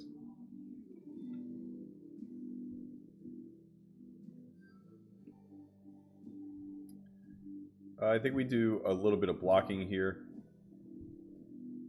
We tend to have the best hand. We want to deny some equity. We could potentially bluff our hand on the end.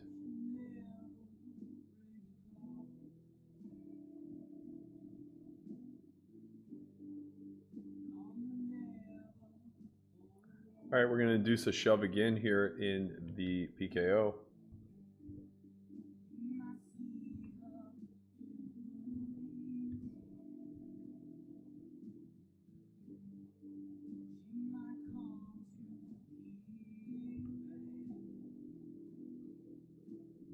No dice.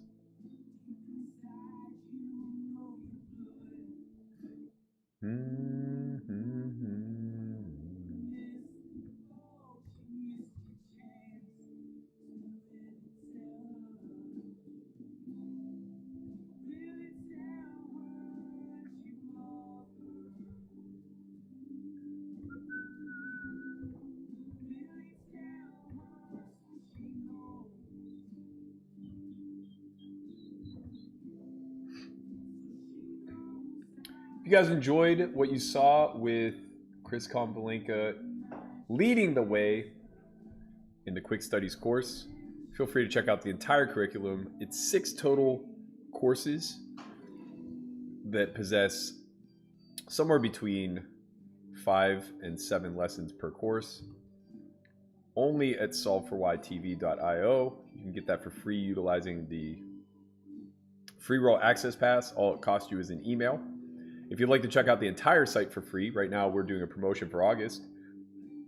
Just use sign-up code FREEMONTHAUG at checkout, and you will get access to the entire site for the right price of $0.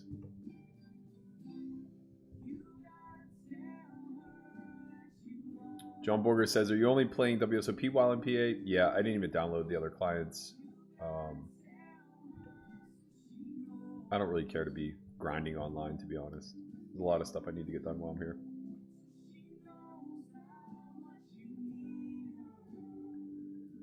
And that you'll miss her when she goes away from you.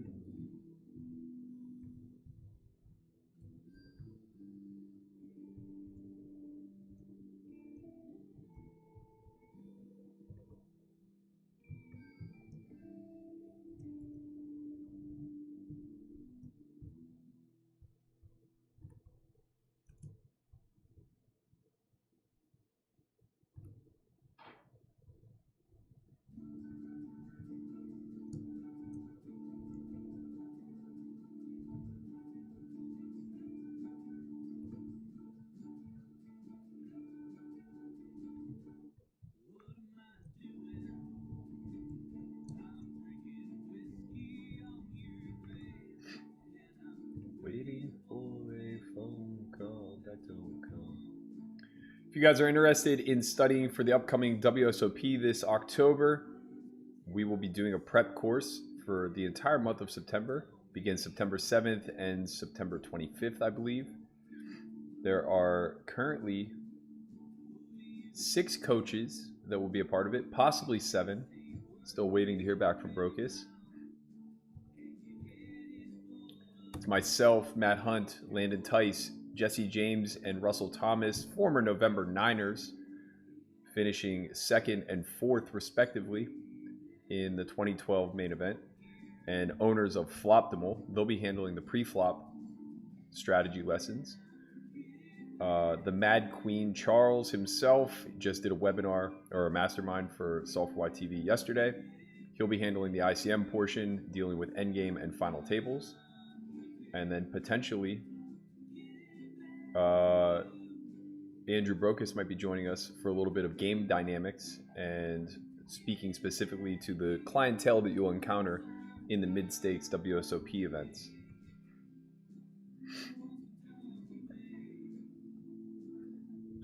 Ryan Quayle says, Burke, as a fellow streamer, I tend to go with Twitch just because it seems like a thing poker streamers do. YouTube seems so much better for many reasons, including DVR ability. Has YouTube always been your preference? It's just where we grew our platform. So we have 34,000 subscribers here. It's tough to duplicate that from scratch on Twitch. And Twitch is a lot more of a competitive streaming market when it comes to poker. So this was just kind of a natural fit. I do think that I would like to get in the Twitch streets some because it's a much better monetization path for sure. It's a lot better, I think, for the audience in certain ways. The ability to create clips is really cool. The videos of the day they're nice. They're similar to YouTube, or they're similar enough, I suppose. And then being able to have like a subs mode and all that other stuff is nice additions. But ultimately, yeah, I think I'm going to start restreaming and just doing both. We are partners on Twitch, so I don't know like how much that affects. I mean, I know like technically it's against TOCs, but I don't think that they care that much for a small channel.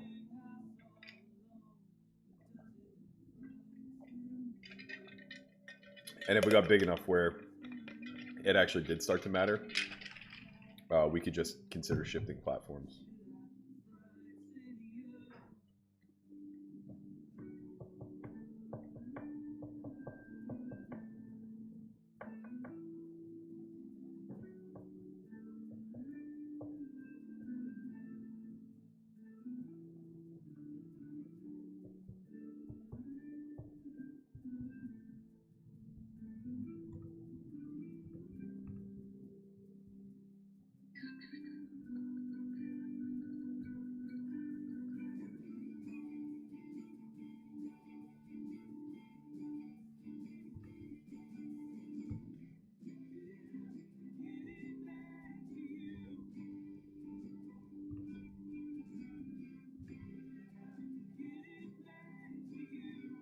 Once I'm done. Who threw that at me? Was it loose change? Let's get him. Why can't I get him? What the fuck? There we go. Wait, no. I want to throw shit. There we go.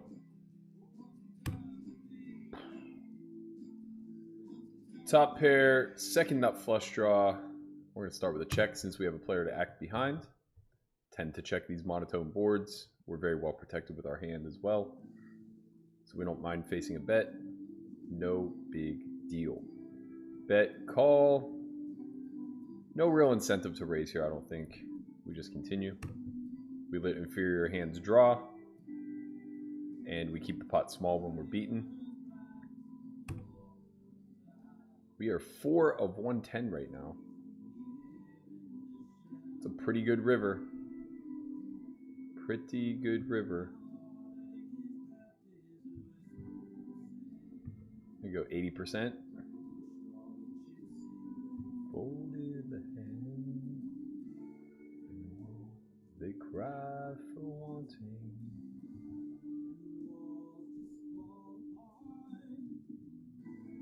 I don't think King Jack can really even do very much raising here. We obviously have to fold if it does. King Jack with the King of Hearts, I suppose, could. Ship it. Oh, wow. He had exactly King Jack with the King of Hearts. Fuck. What a shitty river. Very unfortunate for us. Blah. Arif says, Burke, what's your biggest score? Tournament, it was the Super High Roller Bowl. Final table 5th for 1.1 million. Cash, I think I won 1.7 million a couple times in a night. Never won a lottery. Never won a lottery. Very unfortunate. Oh, man. What a dumb river that was. I thought we had the nuts.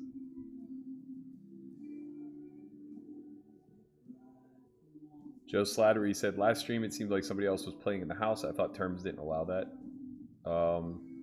That doesn't make much sense. Of course it allows it. 2 people in the same house are allowed to play.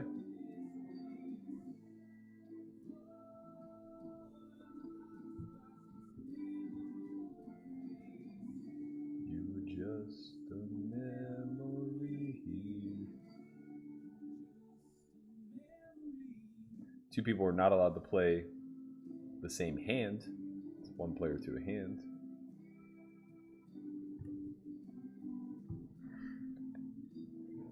Can you help me over here?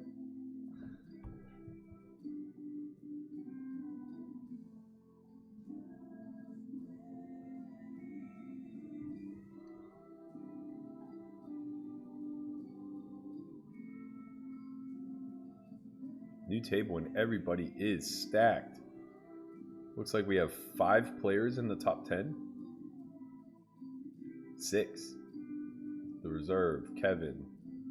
Hi, buddy. Army. Who are you? Huh? Who are you? There. Oh, that's Conrad. He has a lot of chips. Yeah. We have more than him. There you go. Yeah. I have 72 big marks. You have 71. Oh yeah, we just lost a 5. We will have more than him. Oh, I am top 10. That's cool.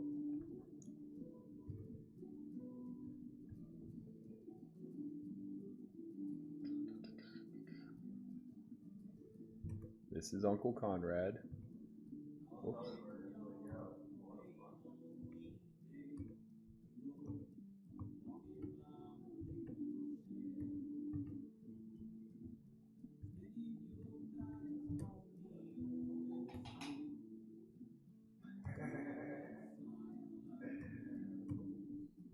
How do you take notes on people? There we go. That double click.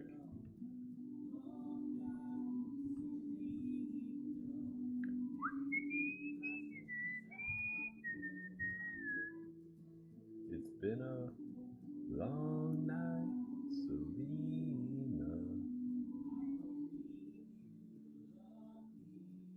Just wanna see you smile.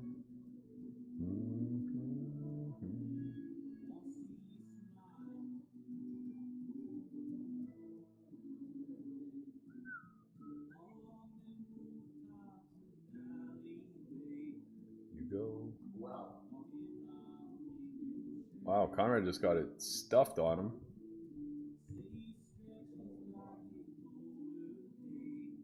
It's a big shove.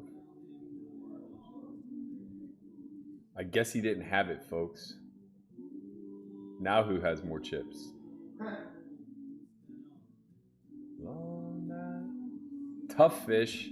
Man, I wish that was the OG Tough Fish. Back in the party poker days. God was a legend.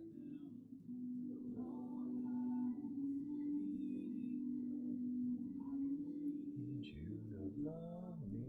I just wanna see you smile.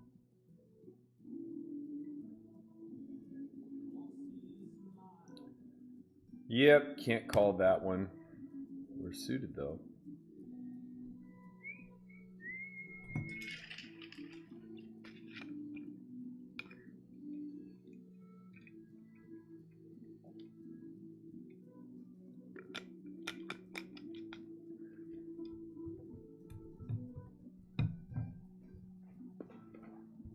A lot of chips at this table. A lot of chips.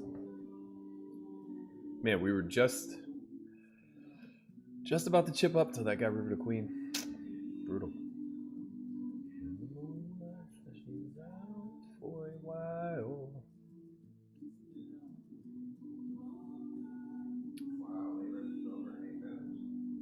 Late Reg is ending soon.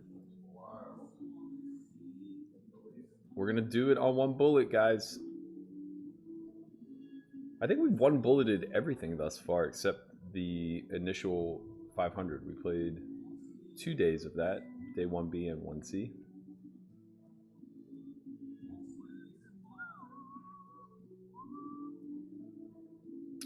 Dylan says, Berkey, you guys planning to create any vlog style content during the series? I know it's expensive, draining, but from a selfish viewer perspective, totally worth the effort. We've talked about it. We're not sure. We're going to do some content. We just don't know what yet. Yes, PT Smith. He says, finishing out the day with an evening sauna, watching you run up a stack. When you get back in the 75 hard. Bro, you've been crushing it in there. I was going to start this week, but gym access has been a problem. In that all the gyms I have access to are like 30-minute drives. And I just can't seem to pull the trigger. Mainly just because I've been super busy, and the idea of an hour worth of travel time plus the workout is like just cutting too much into my day.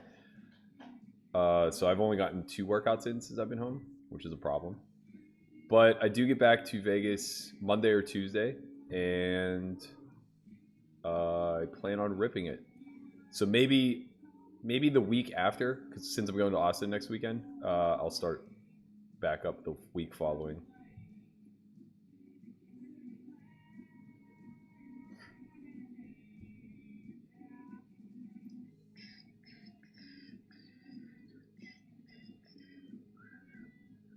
Well, that's Brick City for us. We're going to have to give this one up.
Israel Valiz says, WSOP Nevada doesn't allow the same IP address to play in the same tournament. Couldn't play some events on my laptop. Had to get off Wi-Fi and play on my phone. Yeah, you don't actually have to play on your phone. You could just sign up on your phone. It's a silly thing that they have implemented that I'm sure will go away with the new update. I don't really understand it because it's not really preventing anything. I don't think it'll go away with the update because they can turn it off and save. Move blanket is Rampage. What up, Rampage? Oh, they're called. Now Chris Perkins says Move Blanket is That's Drew, sponsored ACR Pro. Well, which one is it? Is it That's Drew? Not That's Drew either. It's Bet on Drew, right? Bet on Drew is actually going to be doing Poker Out Loud for the YouTube series. So if that is him, shout out to Bet on Drew. What's good, my man? Okay, so it's Drew. Good to know. We give him note.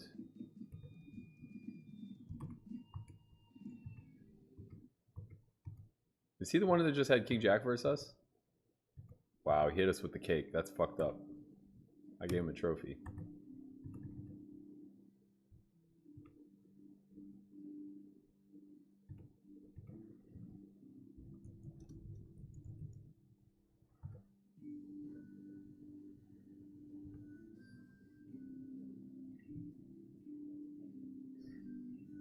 Just seems like people playing in the same house could lead to collusion, but I suppose things can happen live too.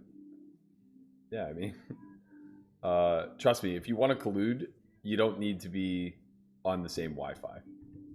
I think it's just like a silly fake attempt at looking secure. There are a million ways to collude in online poker, and sharing the same house is the least significant.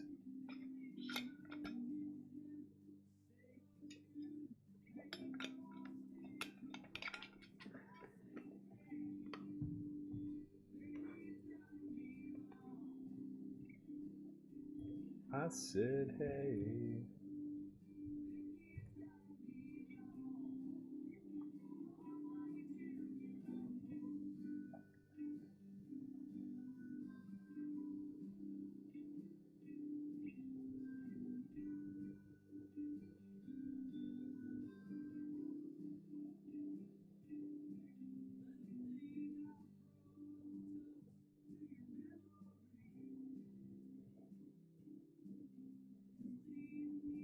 We have a clear raise here. Done for me, and all these neon signs shine like a Valentine.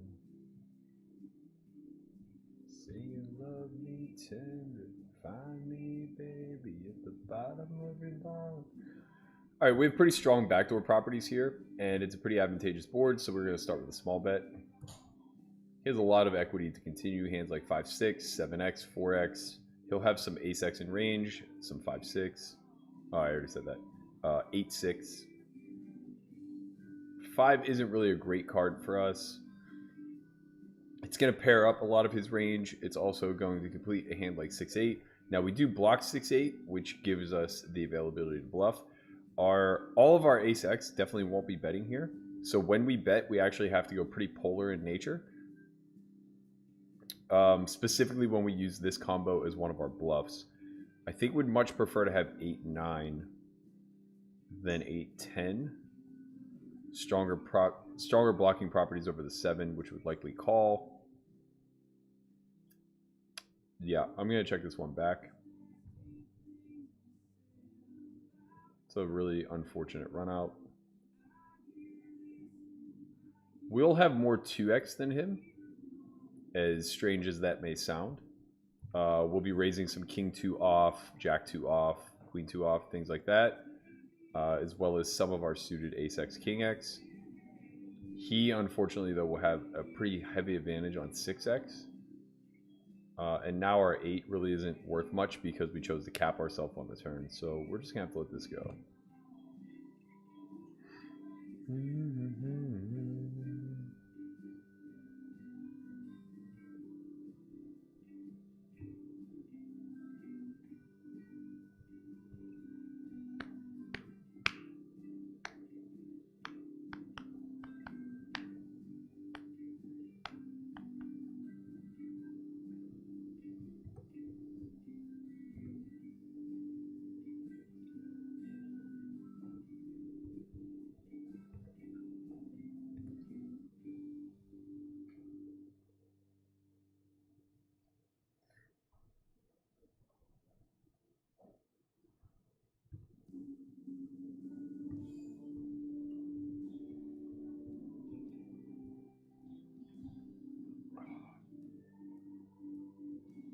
B Payne says, on King's board, when you flat a 4-bet with the 3-better behind you, seems like you can only have 1 of 2 or 3 hands. Would you ever flat a 4-bet with Ace King in that situation?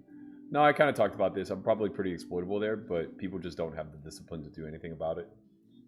So it kind of is what it is. We just want to maximize. We don't want 10s to have a tough fold pre when we could just like call and let them see a flop and go broke.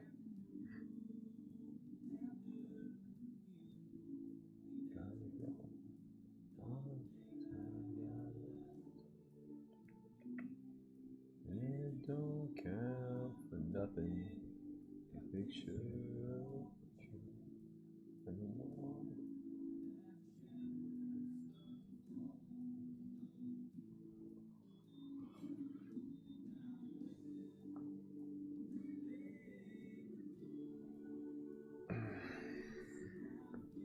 I think re-entry just ended.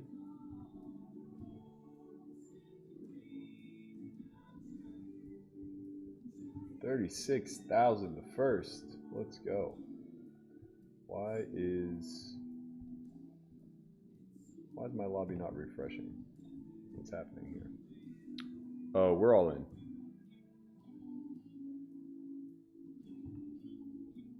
God damn it. Who shoves jacks? Hold. Hold. Deuce. God damn it. Come on. Why you gotta do me like that? I thought it was gonna be the 9 for sure. What a weird jam under the gun. Ugh. That's annoying. Nothing we can do. Yeah, that hand is way too strong to just jam under the gun. If I'm in another position other than button, I have to fold.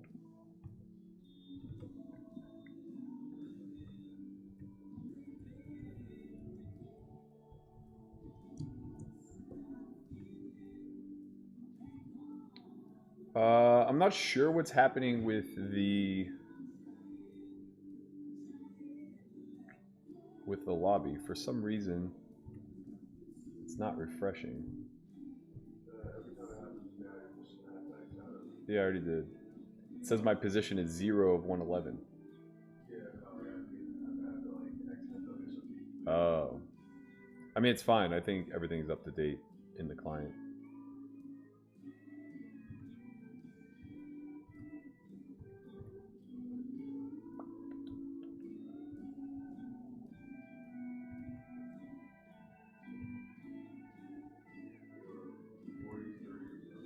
Yeah, it says it on my thing.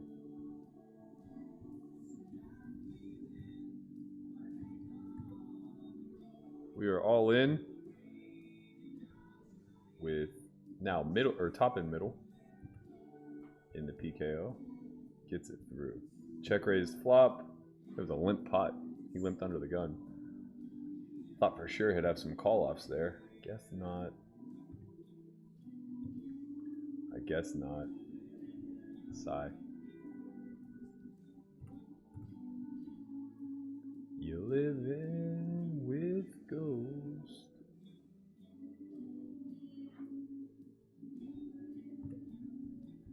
Alright, time to rebuild.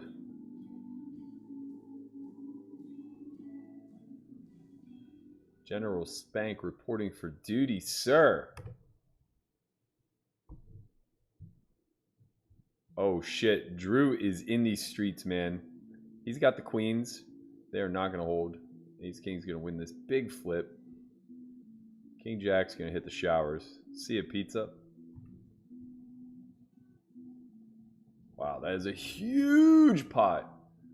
I honestly think Ace King could probably consider folding once he chooses not to re-ISO. Getting 70 bigs in there with Ace King seems not great. It'd be different if he like re-ISO'd to 25 and then had to call off not much more. Although you're definitely up against the nutted range there.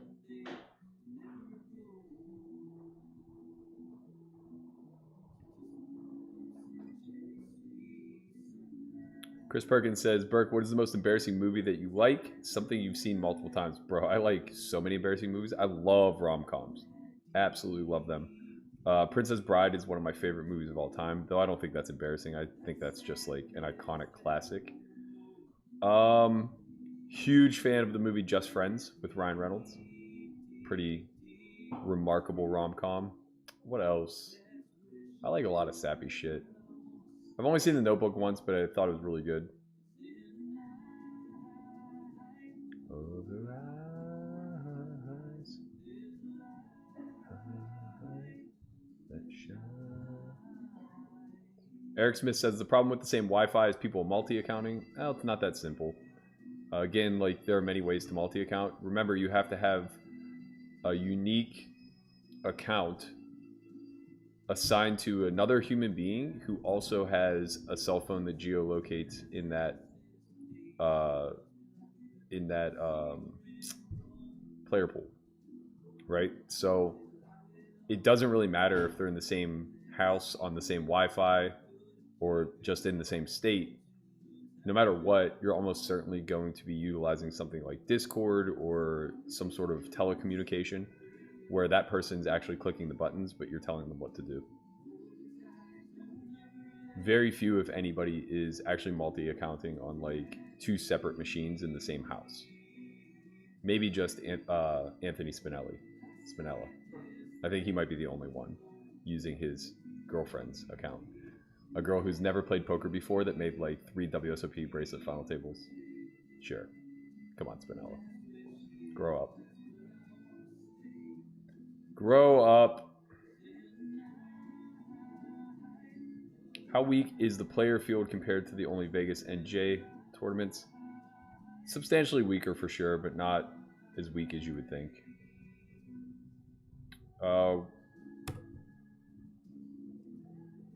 We're going to go for it here. Can't really reveal my plan because Conrad is in hearing distance. Oh, he's gone. He's not at our table anymore. So we're definitely getting it in here, obviously. Under the gun 1, of course we're inducing. When did you get moved? Oh. Well, shit. For her. This is going to be a little light, but it's an open.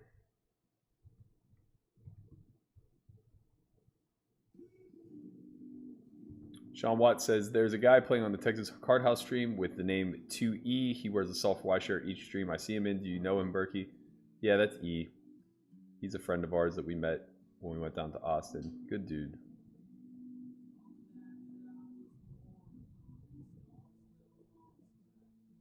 Brandon McGinnis says, how is that a weird jam, LOL? Literally put him on 10s or jacks. Flip is your hope, I feel like. It's a weird jam because you have a very strong hand in jacks and you want action. If I'm in middle position with 8s, I fold. You don't want that to happen when you have jacks.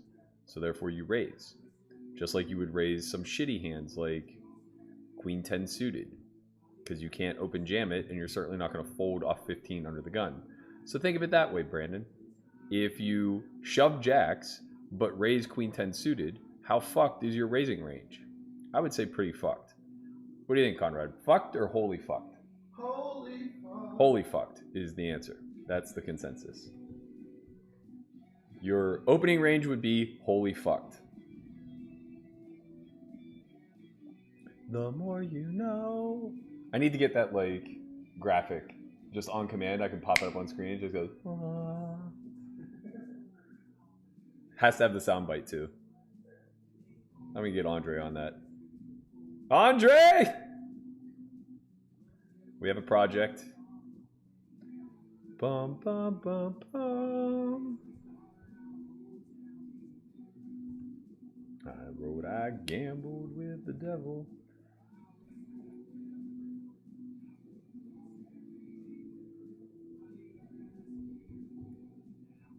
Know my story when the time came round to tell. Walk my way out of hell. Walk my way out of hell. What? Maybe a year.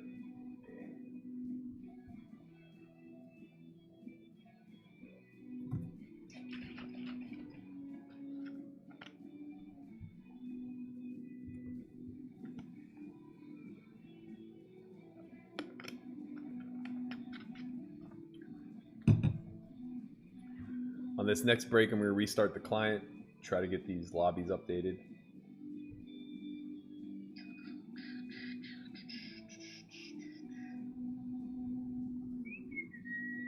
GG, Drew. Oh, wow. He retained some chips. The man is alive.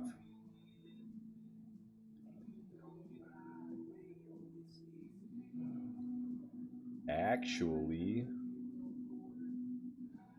heard no bell, and just sit and listen to the desert sing. Gambled with the devil, I wrestled with the Lord.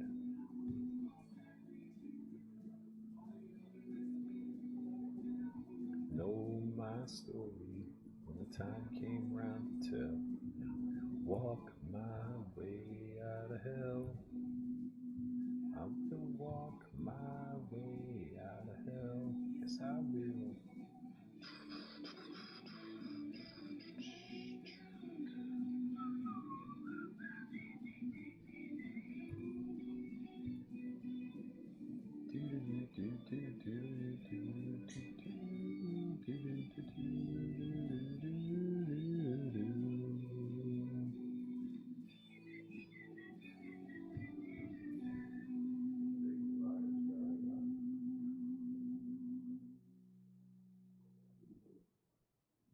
Oh, GG, Drew. Oh, he has life. He has life. He's dead. GG, sir. GG.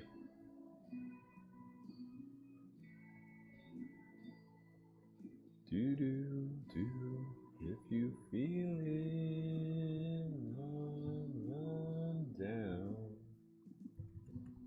If you something needs sending,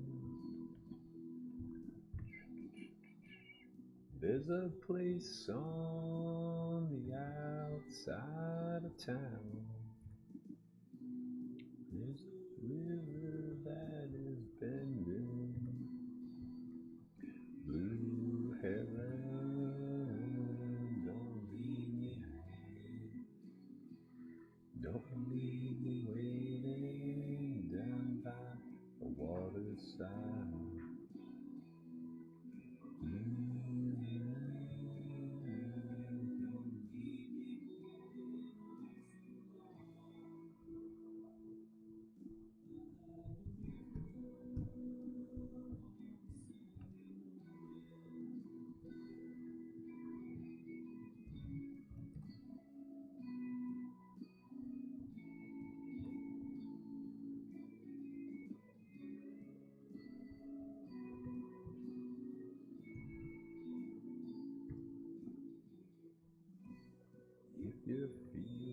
Wow.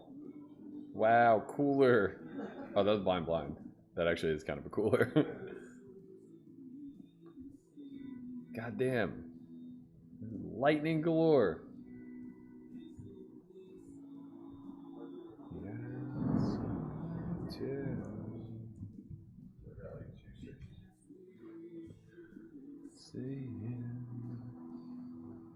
Blue heaven,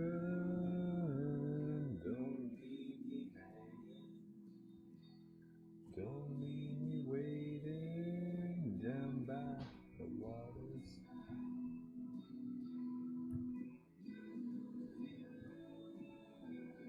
Don't leave me holding on too long. Man, I think the chat's broken. Oh, there we go. There we go. I see it now.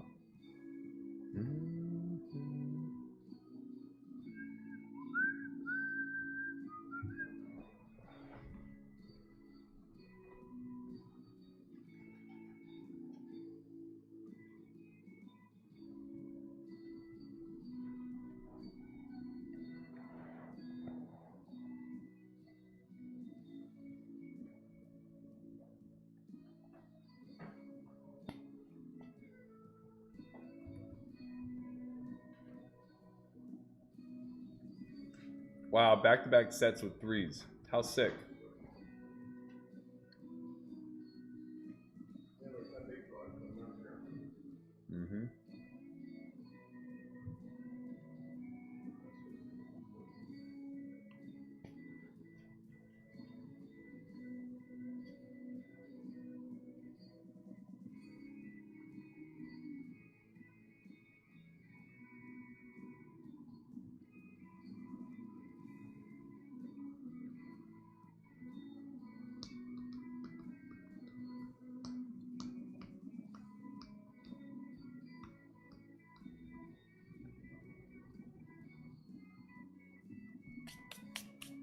We're 37 out of the money. Looks like 37 people, sorry, 36 people pay. That's a good hand.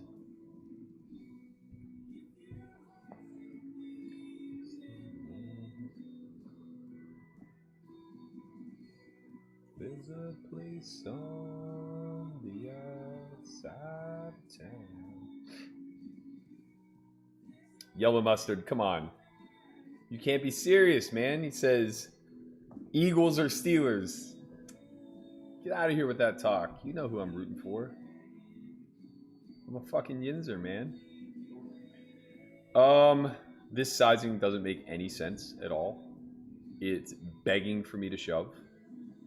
So for that reason, I'm going to just call. Because I don't know what to make of it. And I know that this is a low frequency 4-bet shove. So I'm just going to abide by the rules. I'm going to miss and I'm going to check fold.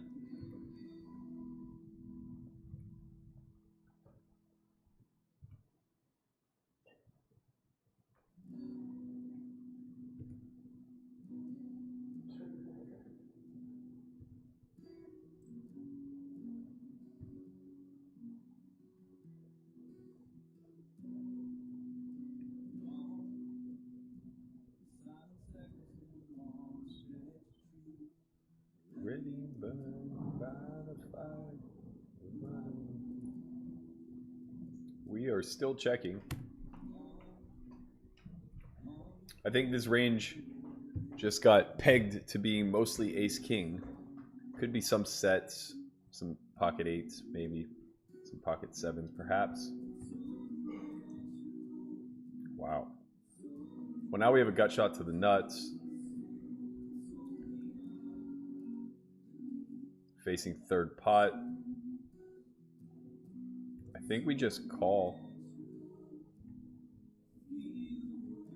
Pretty brutal river. Doesn't really change anything. I don't think we beat anything except exactly Queen 10. And that probably bluffs.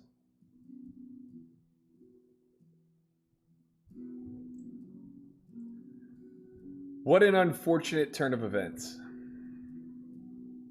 We got 20 bigs. Just chilling. Holding on to memory. Regrets.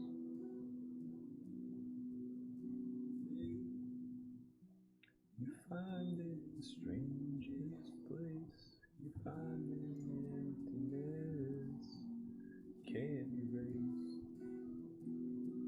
It's only natural.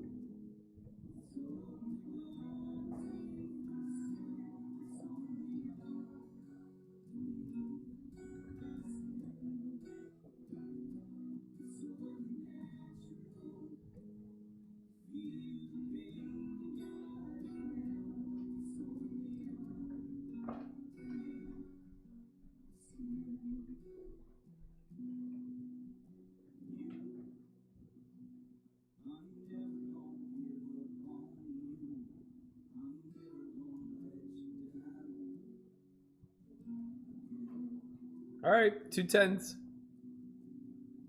This is the one. This is the daddy for us. We will be all in when it arrives at us.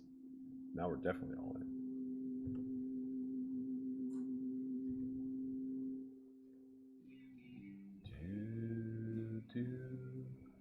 Max bet dealer.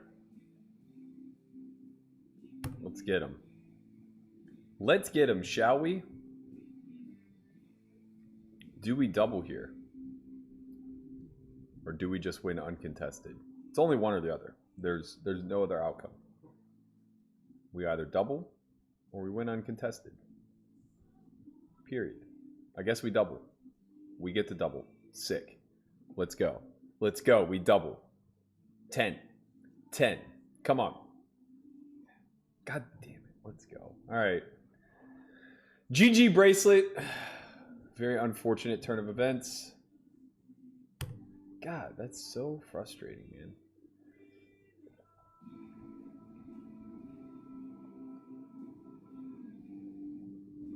We never really recovered with the 8s versus Jacks, where we flopped the set and did not win the hand. Now we're dead. Still in re-entry here for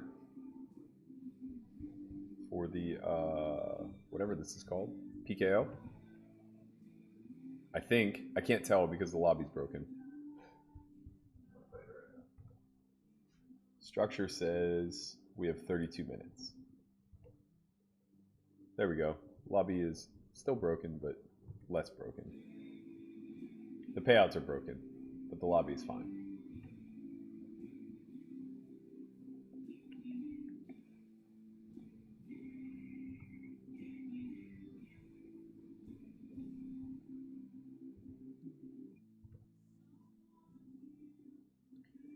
Oh, man. We had such high hopes. Dashed.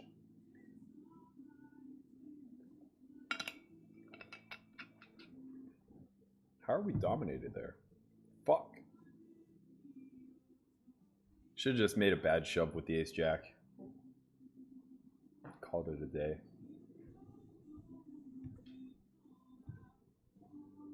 There's just no reward to playing well. You suffer the same pain as when you play badly, but you don't get as lucky. Because you don't get in bad quite as often. At least you try not to.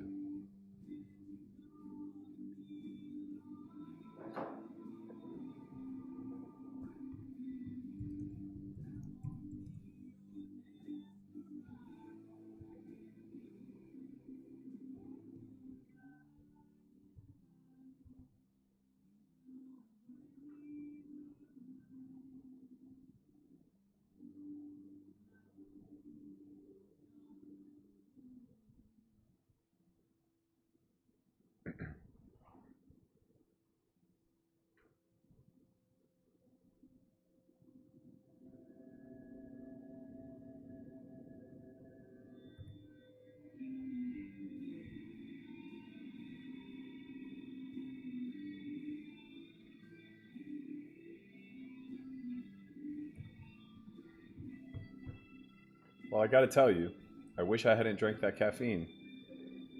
I should have waited one more hour.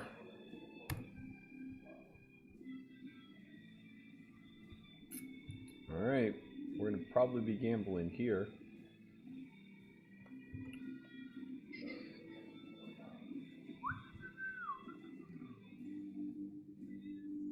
I think we just have a call.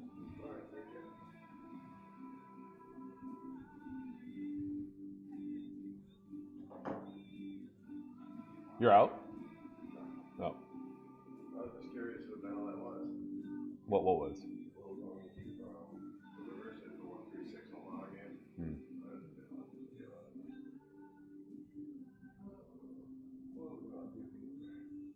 Alright, now we just hope that he has a king.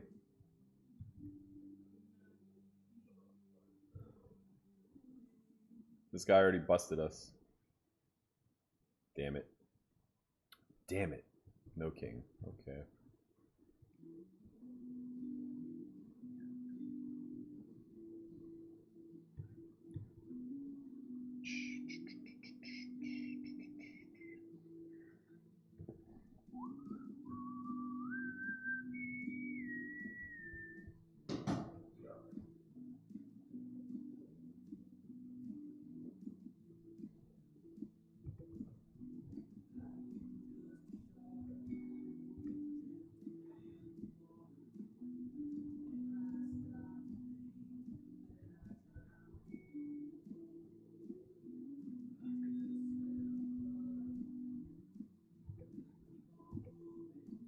My mind don't even know that my body is around.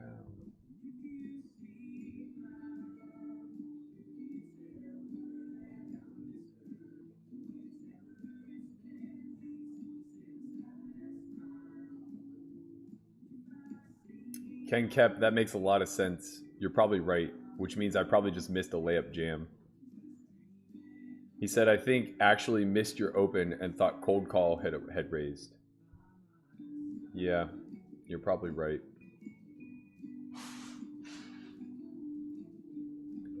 You're probably right. When I see nonsense sizings, I should just rip it.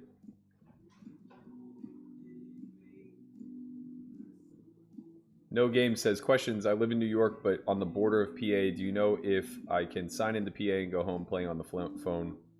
Will it know when I cross into New York? Of course it will know, man. Of course it will know. We're all in here.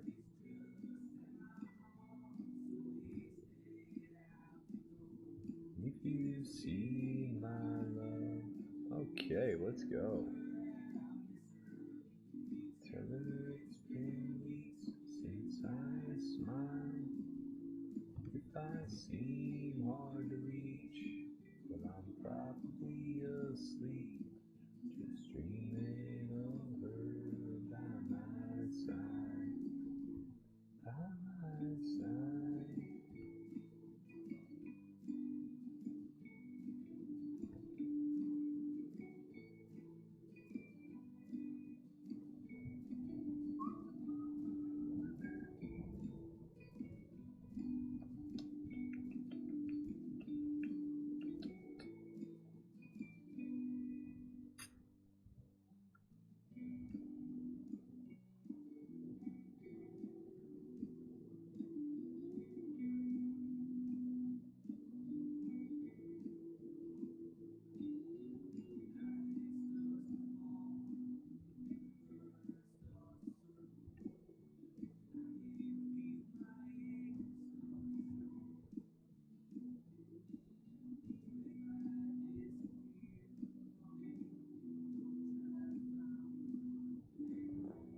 Try to tell me everybody gets old.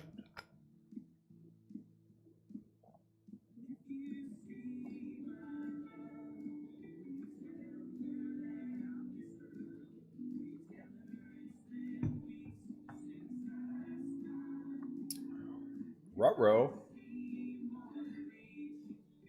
Ruh-roh. That should take us into break, and it will. I'm going to restart the client while I show you guys a little bit more of the Quick Studies course.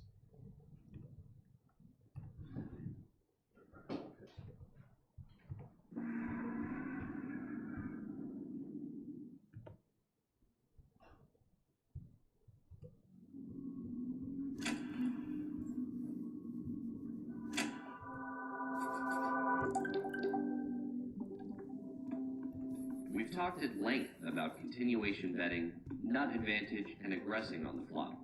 But what about when our opponent is the one playing aggressively? Playing the flop passively often leads to awkward turn and river spots, but sometimes it's unavoidable. We have to play many hands passively if we're the pre-flop caller. We can't be a maniac who leads every flop and raises every bet. That would be unbalanced and easy to play against. That said, let's focus on minimizing passive play. In general, we want to recapture the betting lead ourselves by having raises or check raises in our arsenal. This is difficult on certain boards, but if we construct our ranges appropriately, we won't be forced to check and call so often later in the hand. Note that in this particular spot, we shouldn't be facing a lot of betting from our opponent anyway, since this flop favors us. Instead, we're going to check raise most often when we do face a lot of betting and possess strong enough hands. Look for where our range is generally weak, but still uncapped.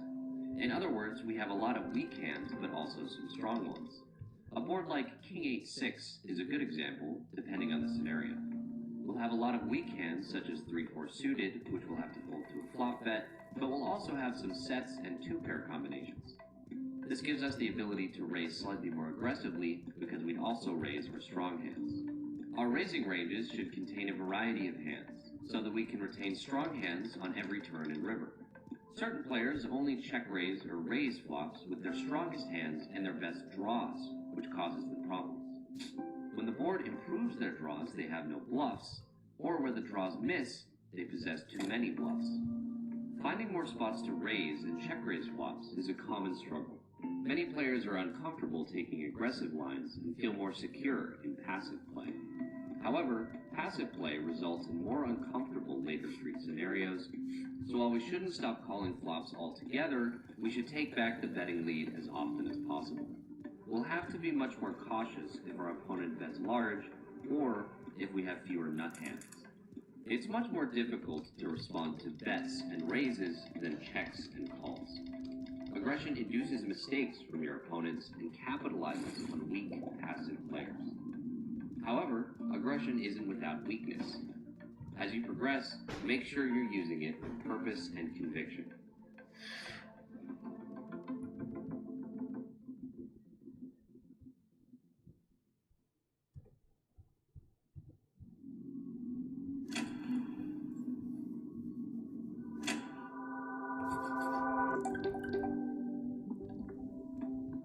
We've talked at length about continuation betting.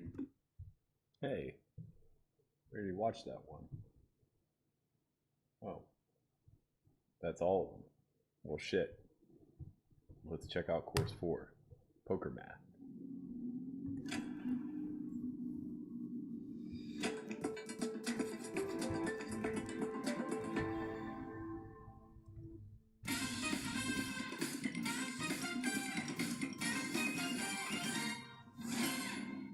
You see, it's a sticker that looks like a window, so it appears nothing is happening in the back of your van, when in reality, no one could possibly know what's going on back there.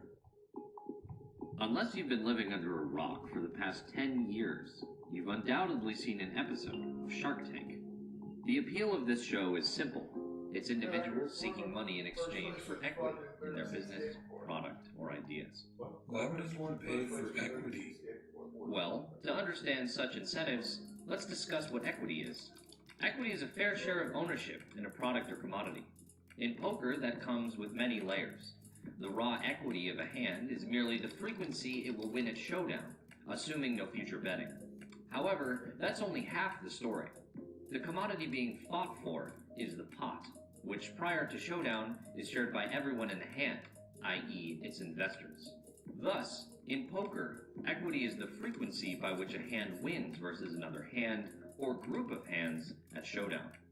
For example, if we hold Ace-King of Diamonds on a board of Jack-10 Deuce with 2 diamonds, and our opponent holds Jack-10 of Clubs, our equity is 45%.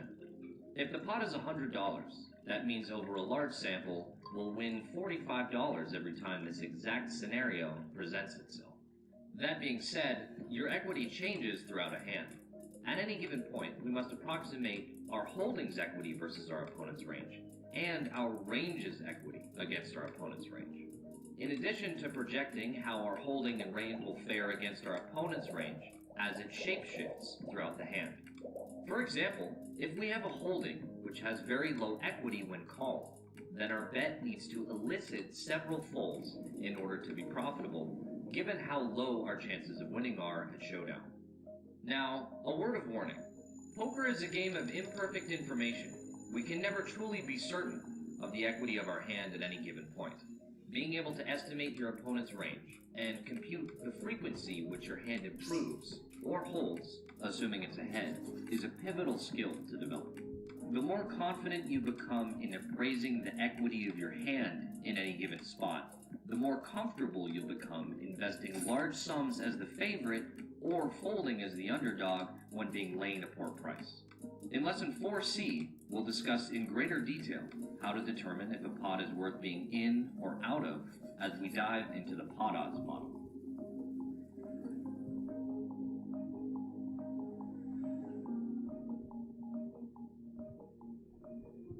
All right, that was Quick Studies, our free whiteboard course that you can find on solveforytv.io. You can get that for nothing. We're literally giving it away. All you need to do is sign up for the free roll access pass and it's yours. All 5 courses, number 6 drops the 1st of next month. Get after it. Show us a little love. If you want to check out the entire site for free, you can do so with the sign-up code FREEMONTHAUG.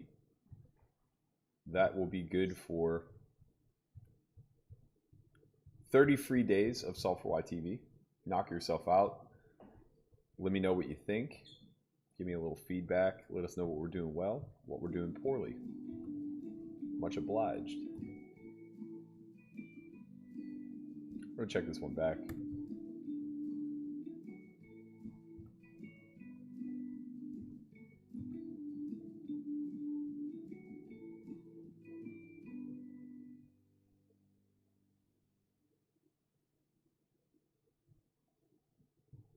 I think we have a call here. The sizing's a little off. We have a potential bluff candidate.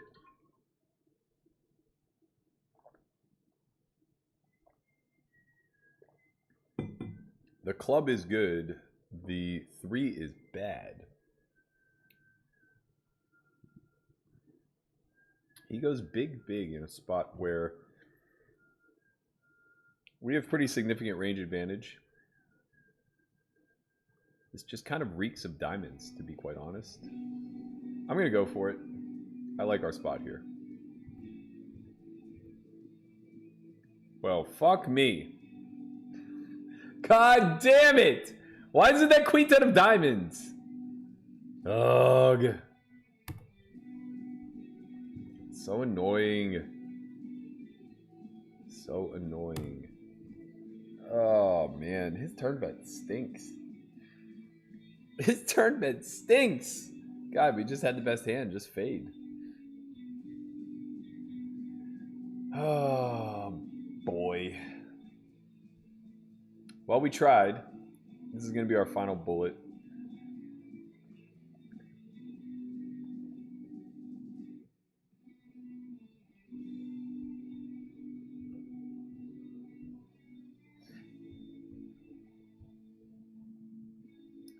I'm not really sure what the turn bet's hoping to accomplish.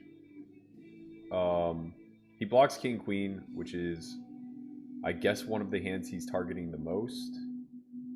And he unblocks king queen of diamonds, which is never folding. I don't think many of my one pair hands would fold to that size. I have some protected ace X that I check back, like ace X of clubs, as well as just like some lower ace X, ace deuce 3 4 5, or whatever the non 2 pair was.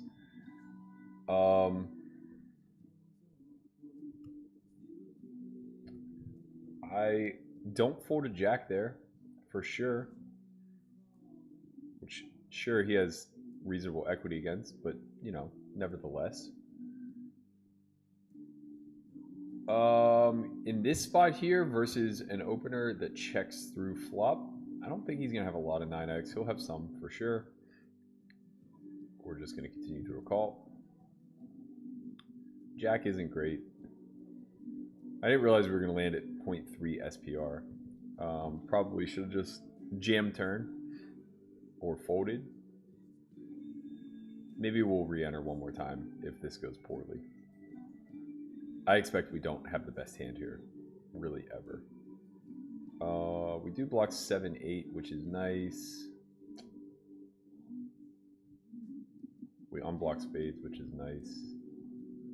But yeah, he just has it. All right, we'll fire one more shell. God damn it.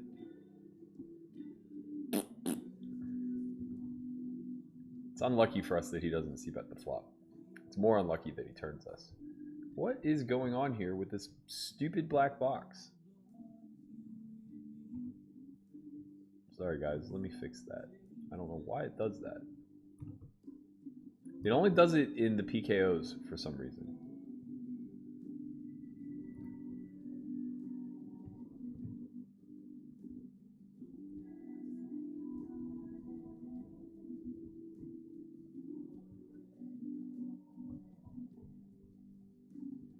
We're all in.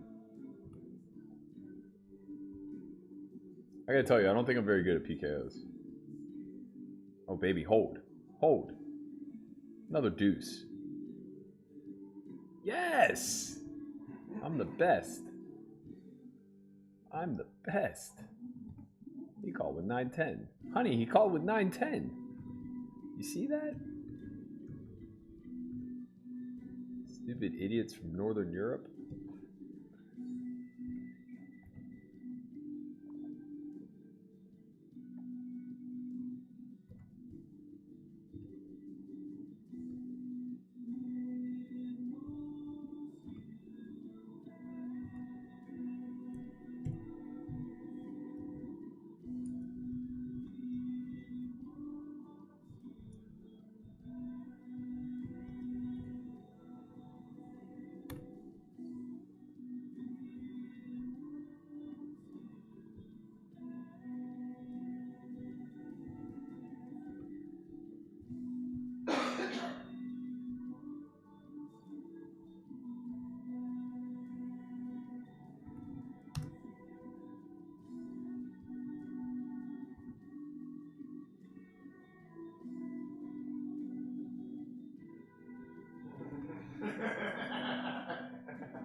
do PKO prize pools work? I just don't understand. Okay, so wait. All right. I don't get it.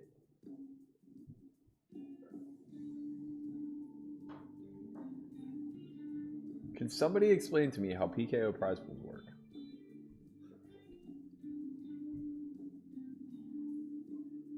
So first and second place get the same amount. Yes. Why? It's basically when first knocks out the second player, that's like the difference. Okay, I see. So they play heads up for the bounty. Okay, that makes sense. Why are the prizes so small?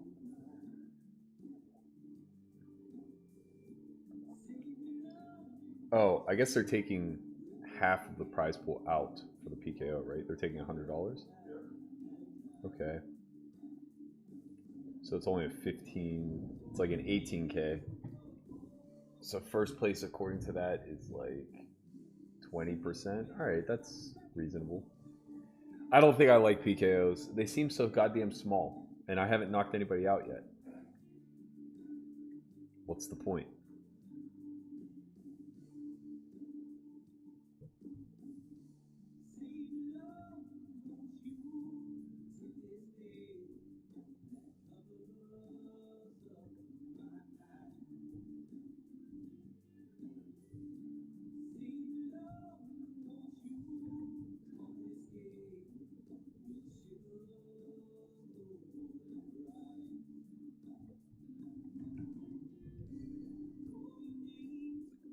Got shot with a pretty favorable flop here. I think we get to go a little bit on the larger side.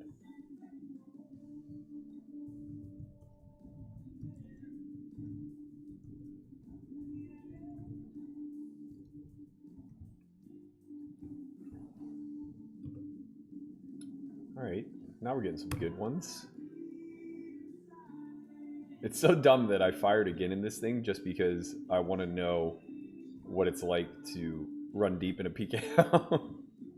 Like, I don't think the value's there. I'm in for 800. That can't be super profitable.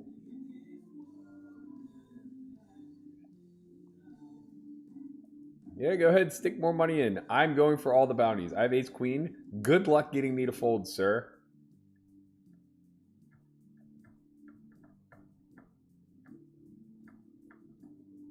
I call you, and I win.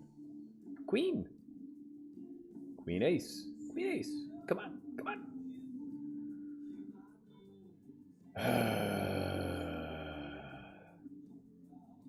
So I would have got $75 there? That's how that would have worked? 150. Or I would have got it all. I would have got to keep 75. And then 75 would have went in my bounty stack. Fuck!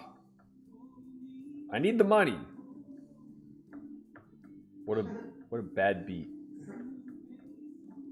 Finally had somebody covered.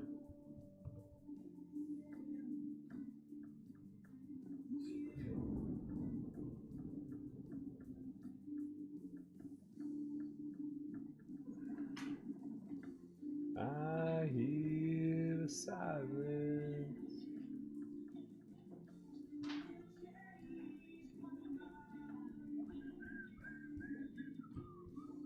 Like surrenders to the darkness.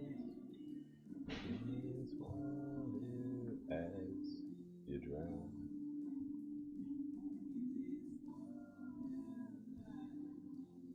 What the fuck?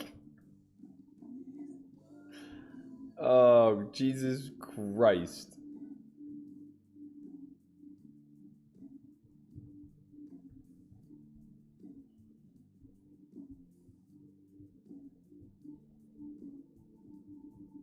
How much up top in this one? It looks like 3,600 plus your bounties, which I guess is going to be significantly larger. JT says, rip passive parry. I don't know who that is. Gone but never forgotten. Ouch. Oh, passive parry from the animation. I'm an idiot. Pigtails actually does these. And my good friend Andrew Zuzolo also. He's a part of the Solve for Y crew. He does them. Fantastic. Quick studies are so great.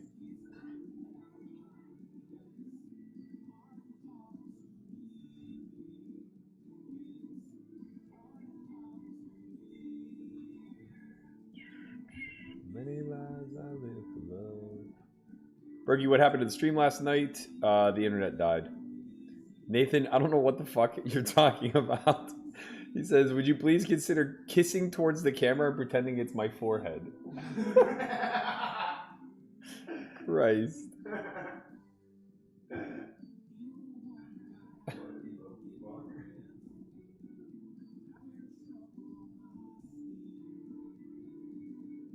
What up, Pin? What's good, man?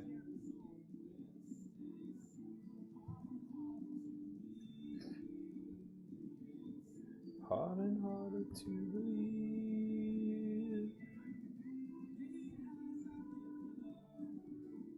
It don't get easier. It don't get easier.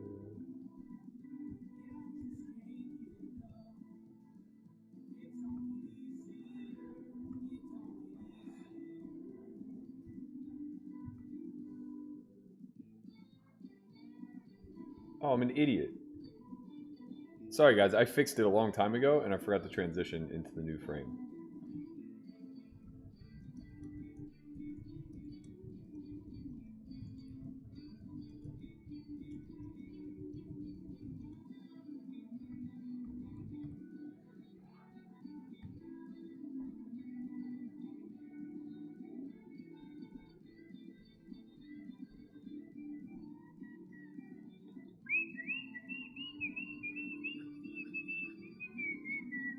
Many lives I live for love.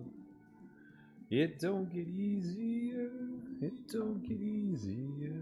Oh, man. Nobody has any bounties in front of him. 300 is the biggest one. What is this shit? And he's the chip leader. I don't understand. I don't understand these things, man. PKOs confuse me. Somebody give me a crash course on PKOs. Let's see what the PKO leader is. Ooh, somebody has 437. Wow, he has 437 and only 20k in chips. Below average stack, above average bounties. That's what we're fucking talking about, baby. Up Scott Avenue and Pearl. It makes me think the winner is only going to get like $1,000 in bounties.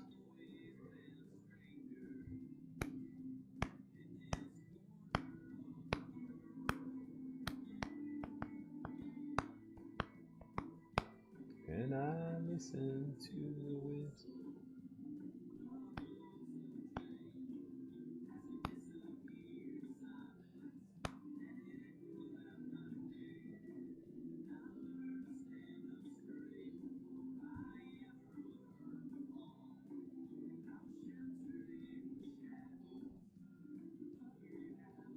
All right, I'll check back the chat in 3 minutes whenever you guys don't see a black box any longer, because I'm sure that's all you're going to talk about for the next 3 minutes.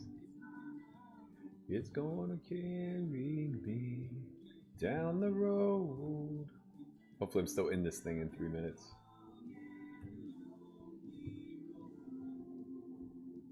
It's my home.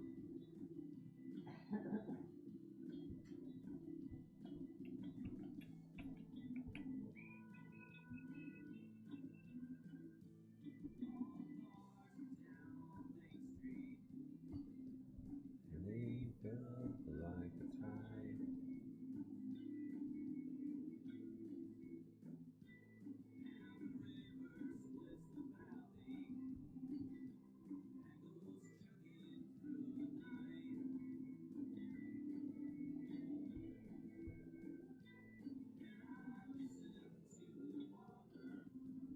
Everywhere I go.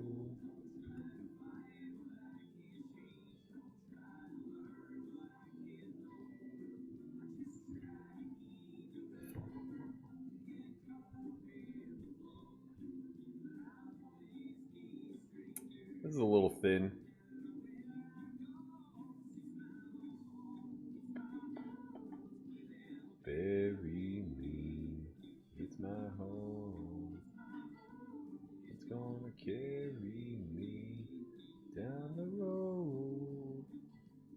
down that long road.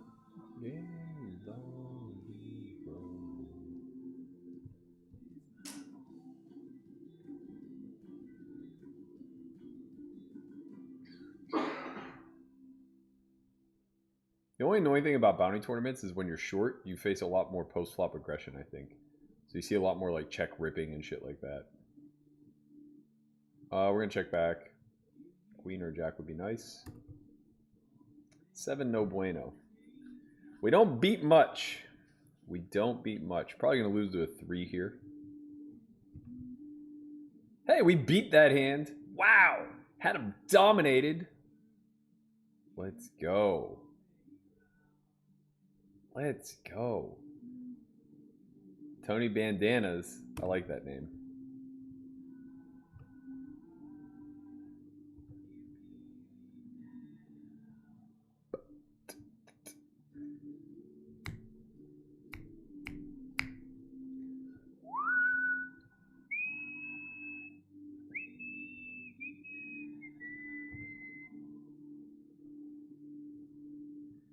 I feel like I'm going to do some limp jamming. That sounds fun. What do you guys think? Do a little limp jamming?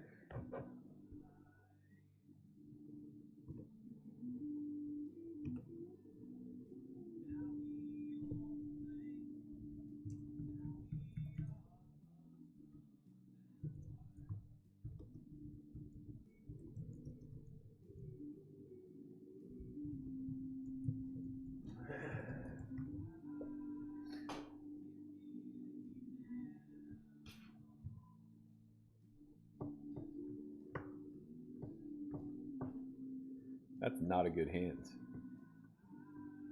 Definitely not a good hand.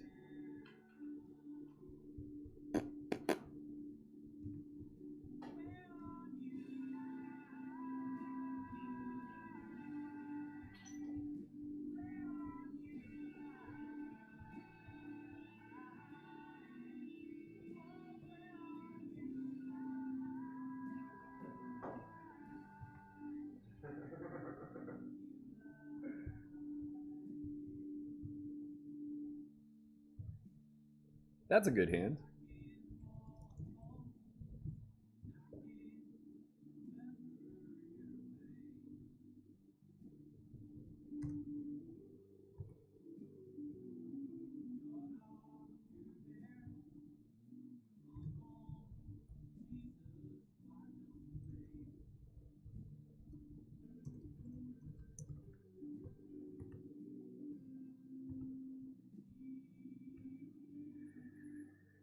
Oh, what do we do in these spots? How do these work in a PKO? That's the question. What do we do? I think we just gotta smash, right? We just smash? We just call? Does he call lighter or does he call... He doesn't call tighter, right? He doesn't call tighter. Maybe he calls lighter. Some ace-8 gets in there. Whatever.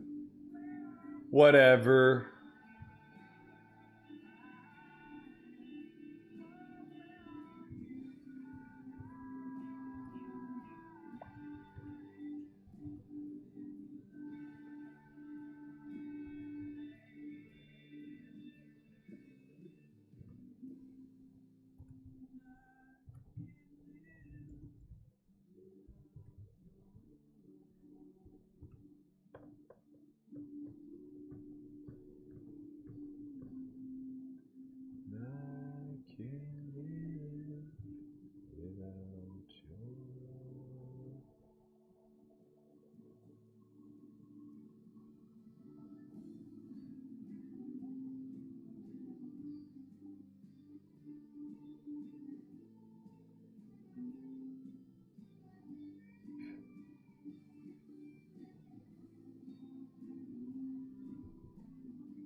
It's not an open. It's not an open. It's not an open.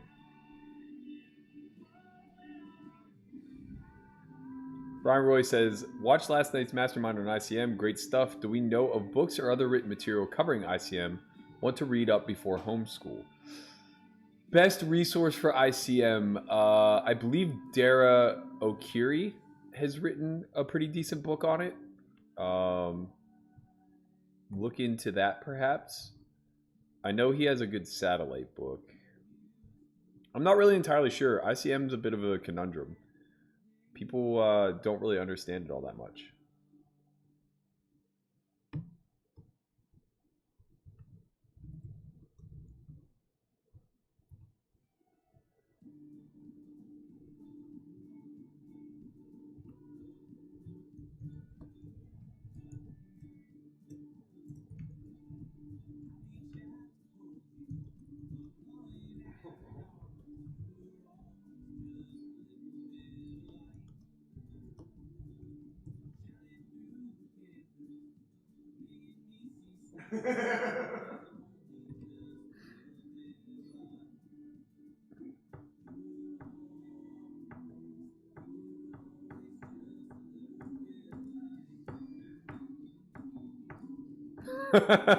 Jamin's just talking gibberish in this fucking window. Oh, Tony Bandanas.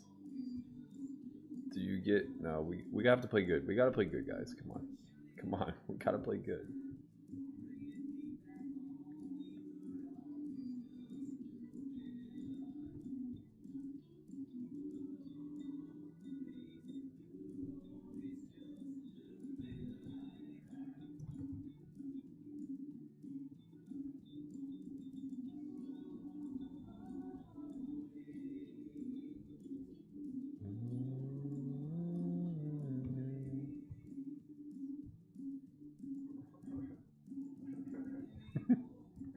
Jesus. This chat I'm in is getting out of control. Joanne said the same thing.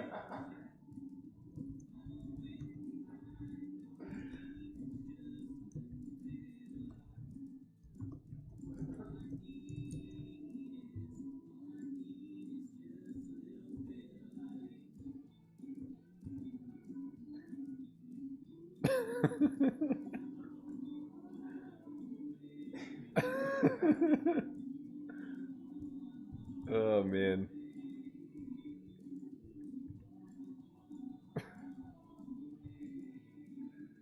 Eric says, are you staying an extra few days for the 3200? I don't think I'm going to be able to, unfortunately. Pretty tragic, as I think it's one of the higher EV events, but I got to get back. I have a lot of shit I need to take care of before I go to Austin.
Don't you cry, you are made.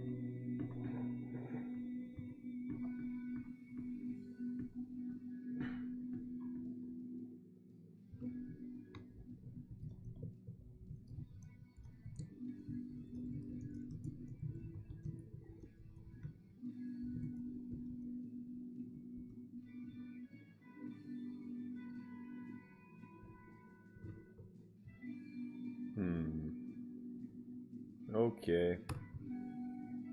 This might be a jam. I'm not sure.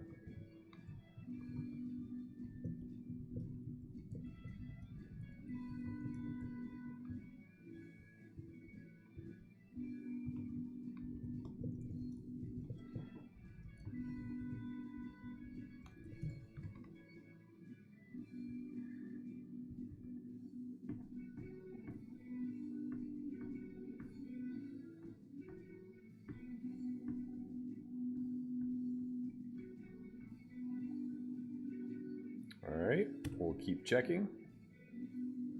Probably could have just bet flop and taken it down.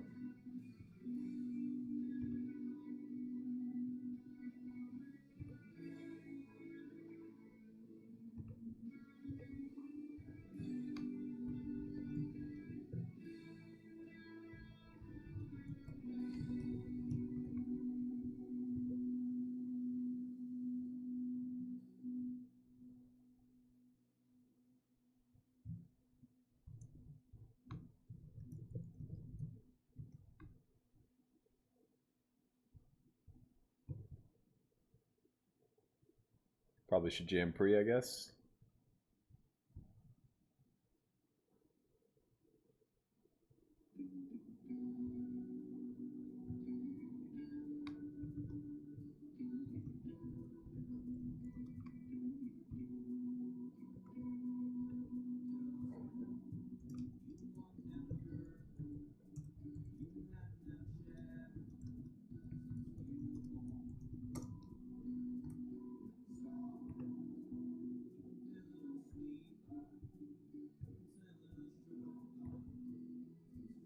Ooh, the auto check. We like that. Now we bet one blind. And he feels inclined to call with like 10 high.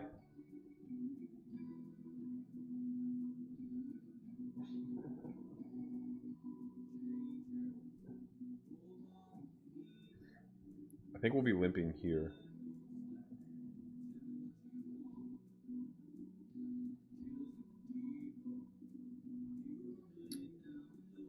Leland says, by the way, Zach Baggins' Haunted Museum was awesome. You need to check it out, especially if you ever watch Ghost Adventures.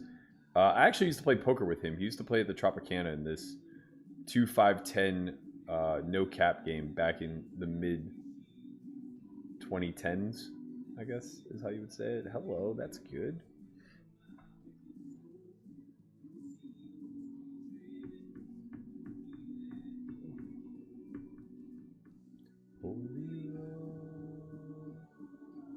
So we're ripping here, baby.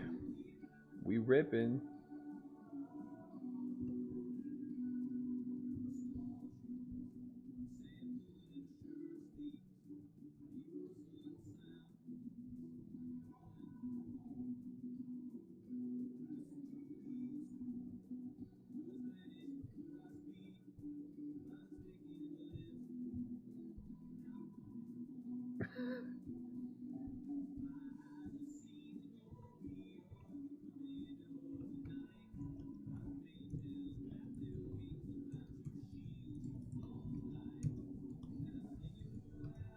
I thought I said good choice.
Hello, birdies. Oh, we should have limped. That was our chance.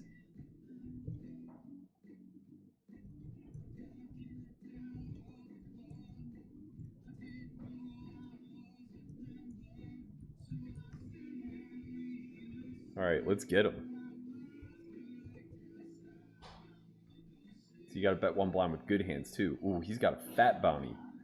He got a fat bounty. Let's go.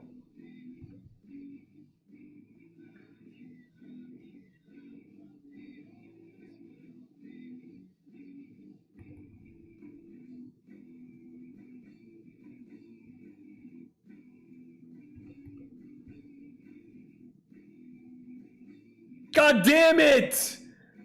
Come on! Ah! Why? King 7-4 deuce. We get in with aces for a $300 bounty. He is King Jack. King. Come on! Now we have 7 blinds. God damn it! No, 39. Oh my god, we're 12 to the money too. And now I have 6 blinds. God damn it. Whatever, cashing is like 200 bucks. We haven't won a bounty yet. Yeah, I think you're right. No, it's 268. Yeah. Alright, we're all in now. I'm positive we're being trapped, but we have to see a river. Hey! Look at that, a double up without getting called. We love to see it. Come on. Oh, guys, we could have had a fucking... We haven't won a bounty yet. We haven't won a pot yet, I don't think, to be quite honest. Oh my god. What on earth? Oh no, I haven't seen the chat, so I don't even know what's happening there.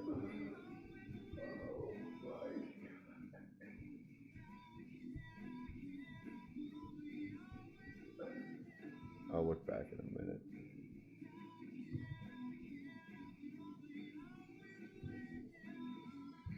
Alright, 12 out of the money. Meaningless. We just need to win bounties. We need to win the all-ins.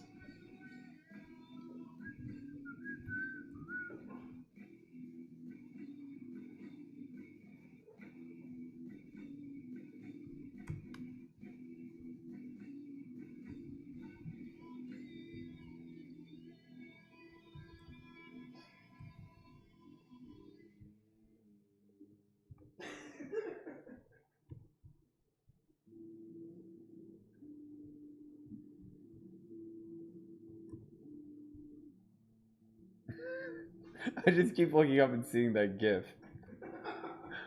It's so funny coming from Landon. Oh man, if anybody ever gets a hold of this chat, we're just all canceled immediately. Except Conrad. Conrad will survive. Yeah, that's true.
What the fuck did I just watch?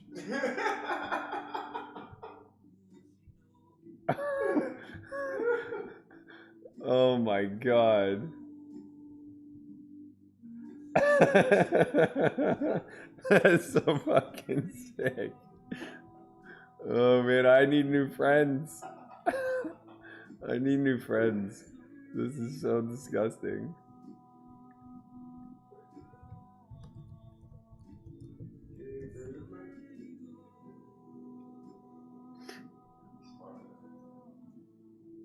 What? With what? Huh? Oh, yeah. Alright guys, let's do it. 11 to the money. We're all in.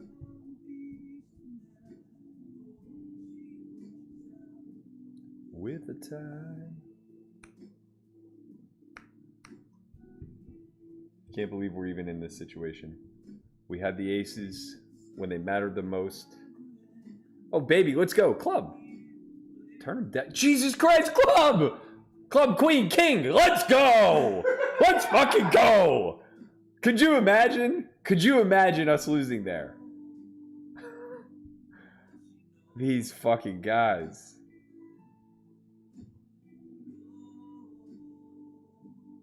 What you know?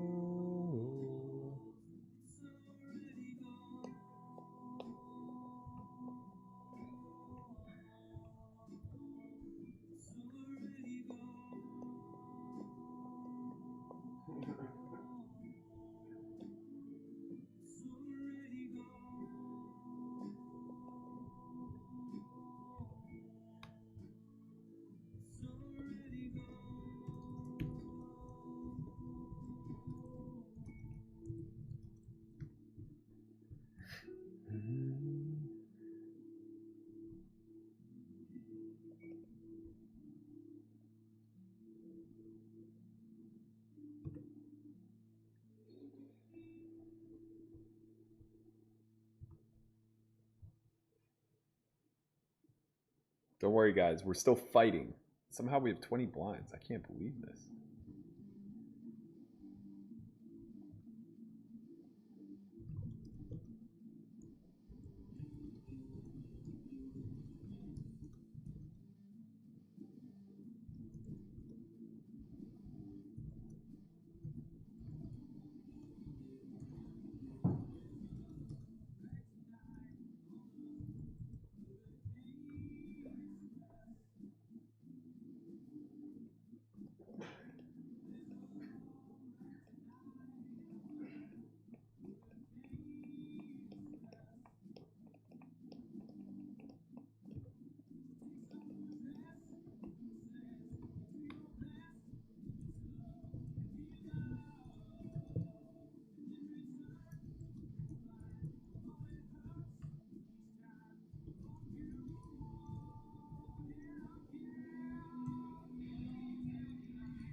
Okay, I think we start checking back here.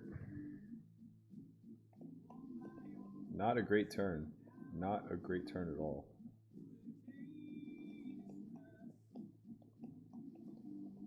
We're going to check back once more. We would have liked that turn much better.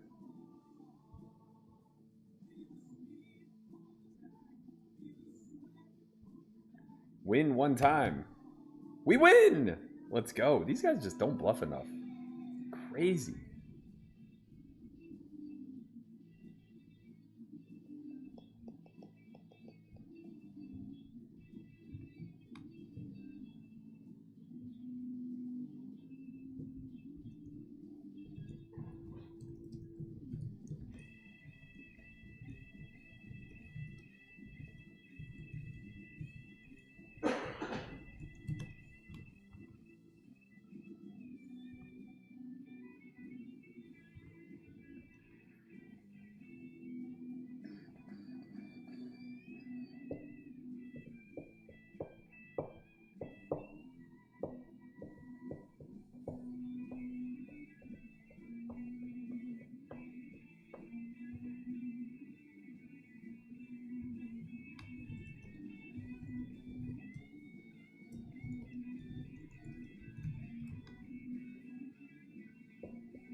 They both get the aces? Wow. How excited was G-Slow there? Probably not as excited as I was when I had Russian all in for the 300 bounty.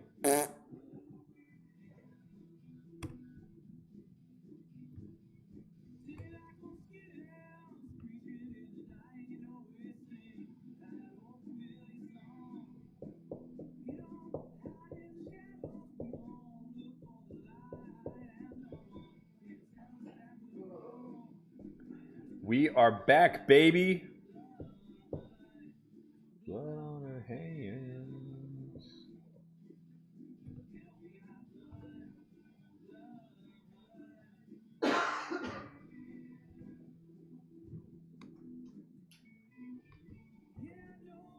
So annoying to have to fold.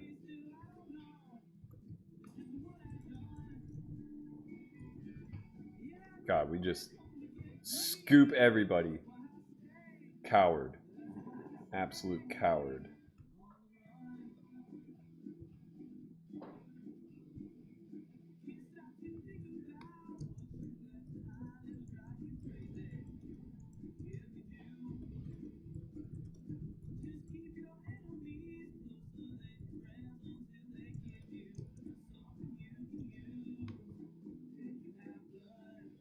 Okay, so we need to reship here because of the bounty.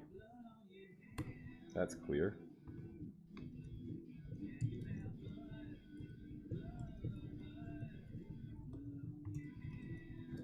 Give me the money. Give me the money. How lucky is that? We did it. We got bounties. Yay. Wait, what happened? All right, now I don't understand anything.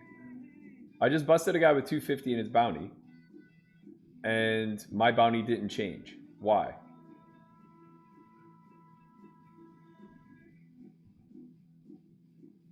Somebody has to explain this to me. What happened? It says I have 1 knockout. Why do I still have $100 as my bounty? I obviously don't get to keep it all, right?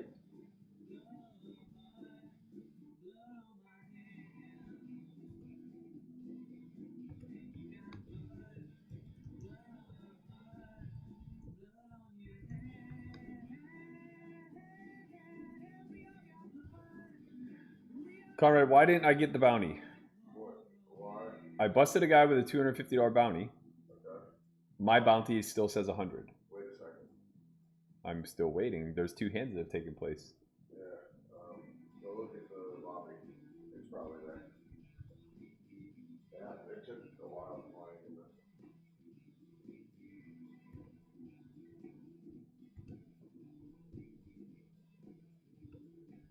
8 players to the money. We're gonna try to fuck with this this bubble a little bit, even though it's probably a really bad idea. 6 big blinds, something about fucking with a bubble. Yeah, I got 25 now. I got 25 now. We're in it to win it. No more messing around. I got my first bounty. Hey, it just showed up. Okay, 225 now. Let's go. We made 125 back. That's what I'm talking about.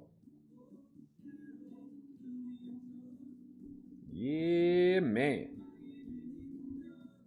Oh, you were right about me. Oh, this guy.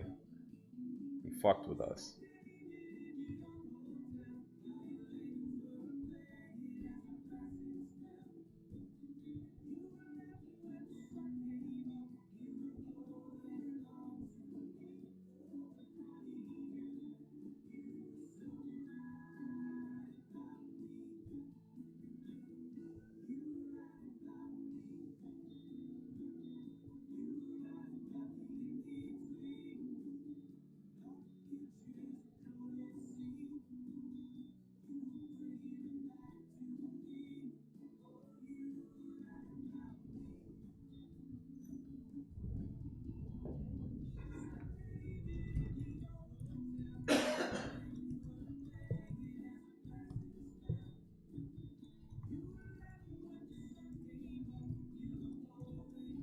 We're like 5 out of money.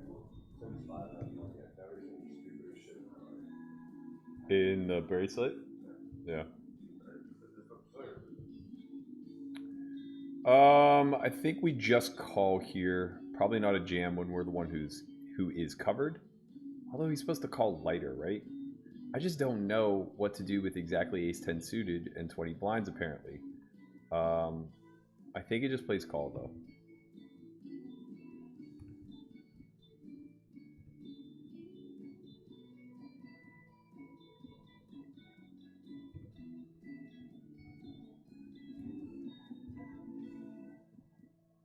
Obviously, we have a call here, and then a fold to probably a river barrel, unimproved. Definitely a fold now.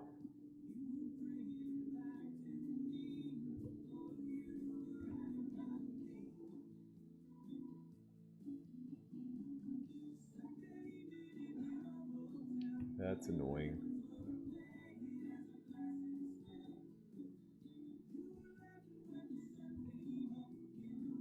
Alright, we'll be all in with this one.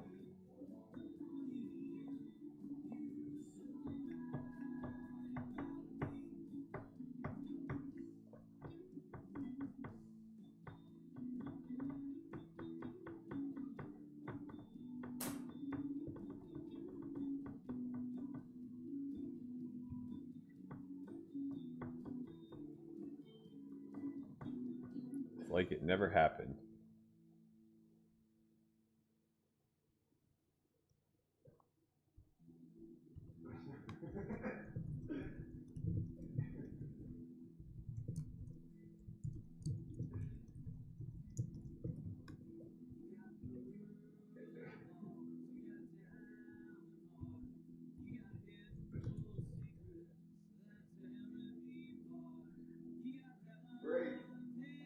All right, that was a long hour, guys. We're gonna take our break.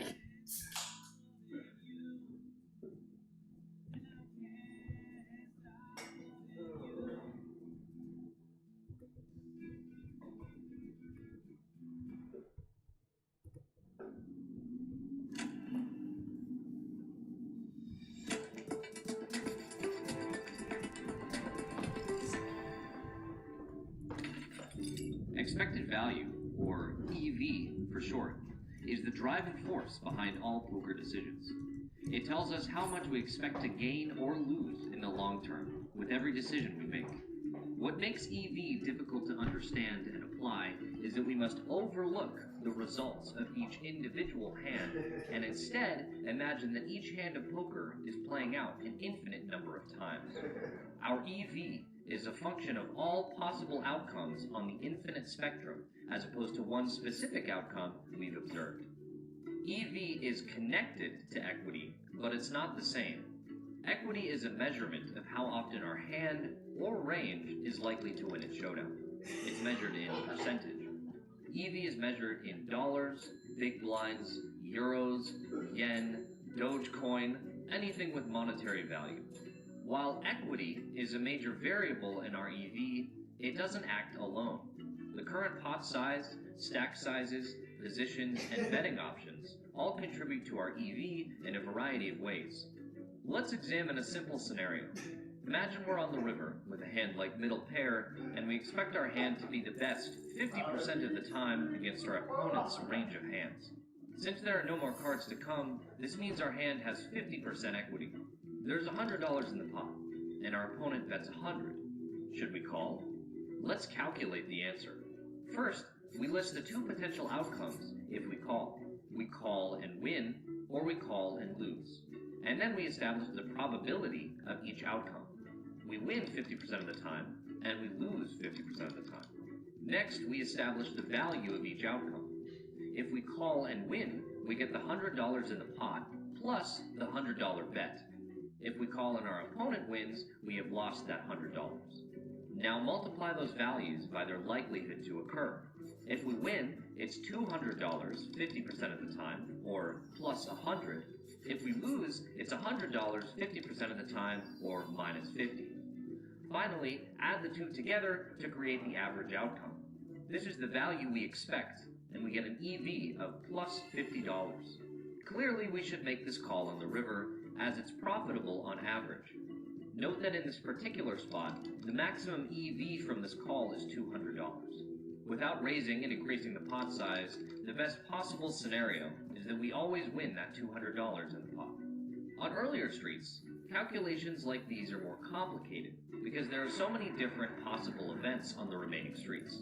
As a result, EV on earlier streets becomes much more of an estimation as opposed to a certainty. In addition, EVs run extremely close together on earlier streets because the pot is smaller and only the strongest possible hands can guarantee making a lot of money on the remaining streets. Pre-flop, for example, is often full of hands which possess EV extremely close to zero, one way or the other. Since folding is always zero EV, meaning we can't win or lose money by folding, we are faced with marginal raises or calls. On early streets, EV is still the driving force behind our decisions, but given these narrow margins, the route it is taking us is less clear.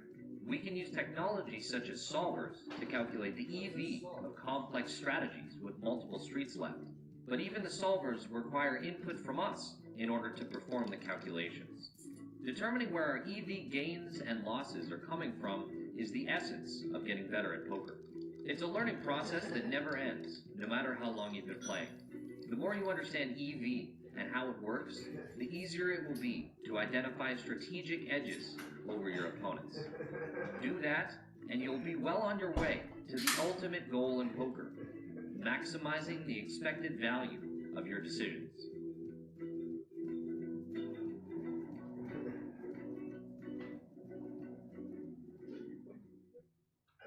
No, it's the back of the. Oh, right there. Jesus. What the fuck was that? Lightning, man. Wow. And the thunder rolls. Dun, dun, dun.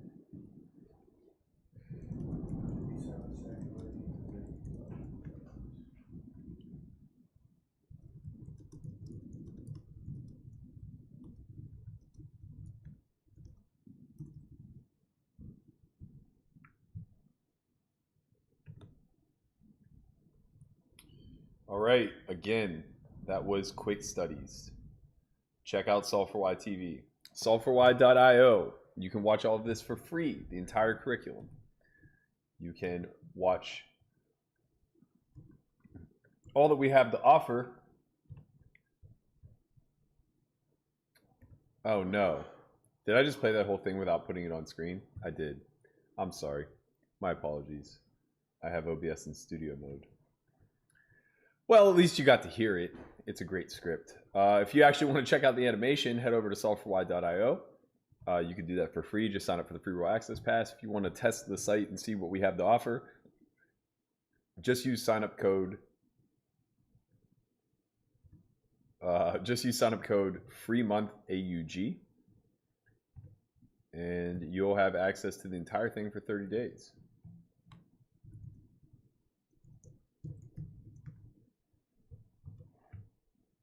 Okay, 20 bigs here. We reshove. Do we open rip?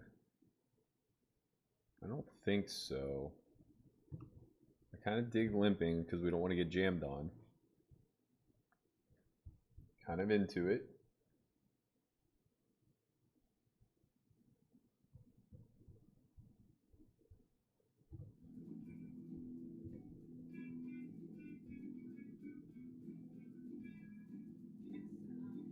Okay, middle pair is good.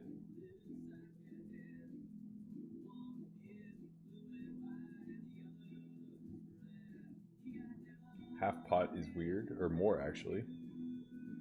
Call. Okay, we block Jack 10, that's good.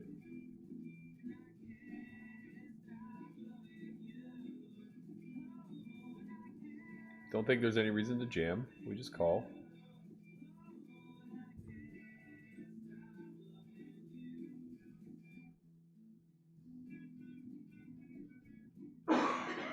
Okay, we just lose to like King Deuce sometimes, and then we win the other times.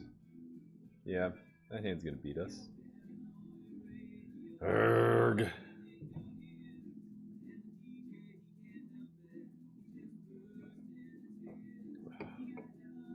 Alright, we're in rip mode again. I guess we could have opened rip there, but King Jack I don't know what King Jack does. I definitely don't know enough about PKOs. That's abundantly clear. I know we can't raise there. That's for sure. We just get shoved on way too much.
What did you post, Conrad?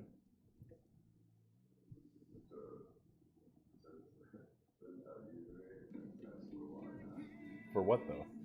Oh, it's on. Nice.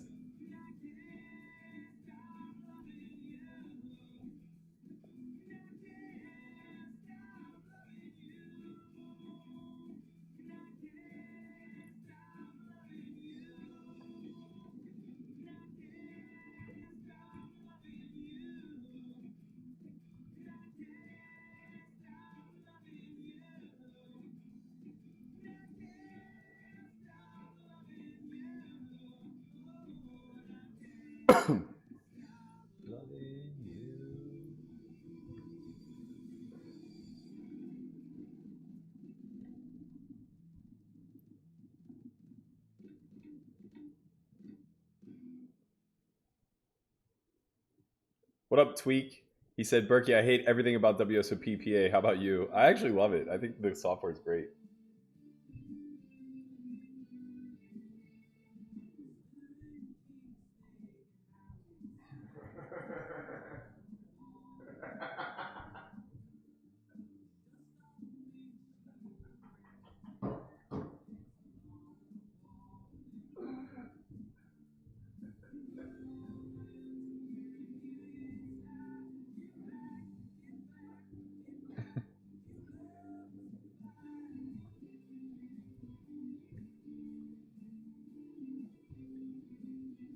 All right, we're doing it. Grip it and rip it, baby.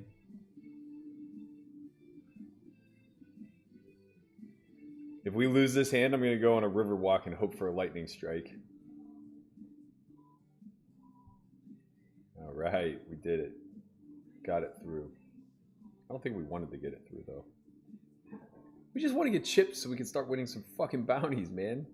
Can't be last in chips the whole tournament and expect to win any money.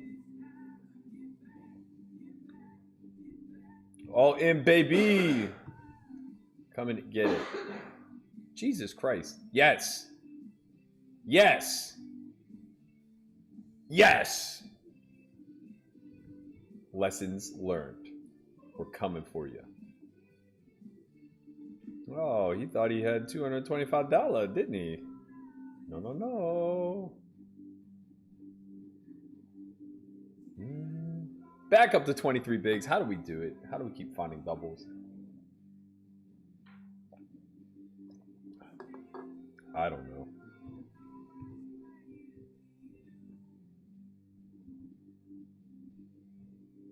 Yes, there's somebody whose screen name is S for Why Not. I love it. I love it.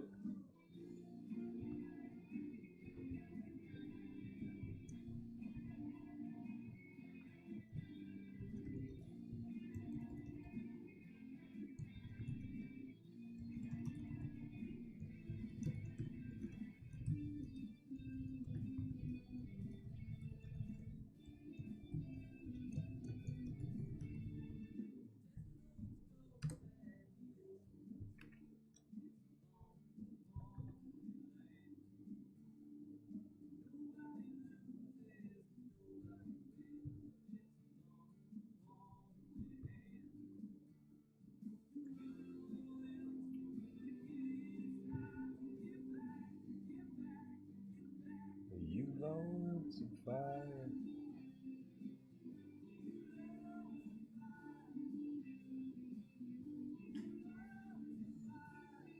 This is probably just a fold pre. I just didn't know what to do.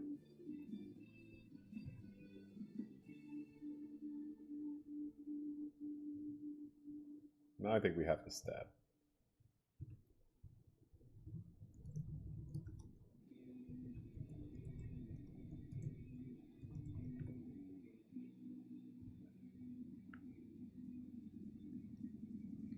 That's not a great turn.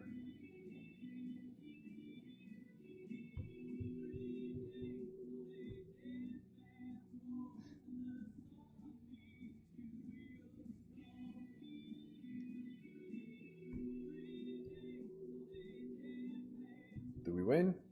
No. We're dead.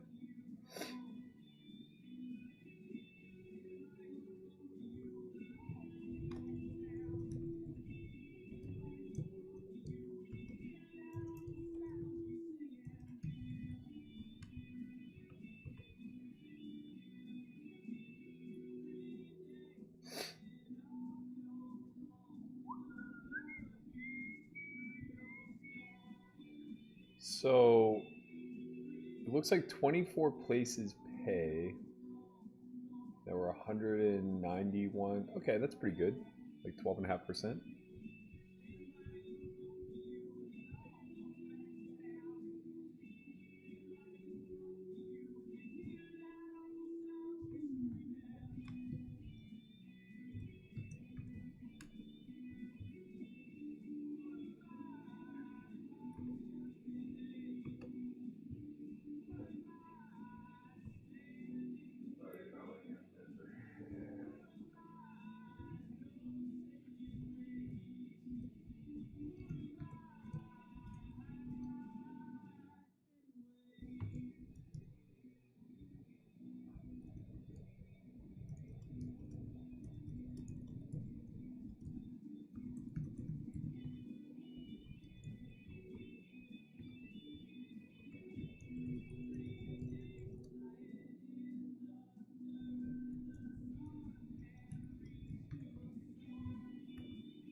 Neil says, "Hey Matt, can you reiterate the Solve for Why promotional deal that you guys have going on? I was thinking a month of free content or something similar." Yeah, that's true. I will give you the link.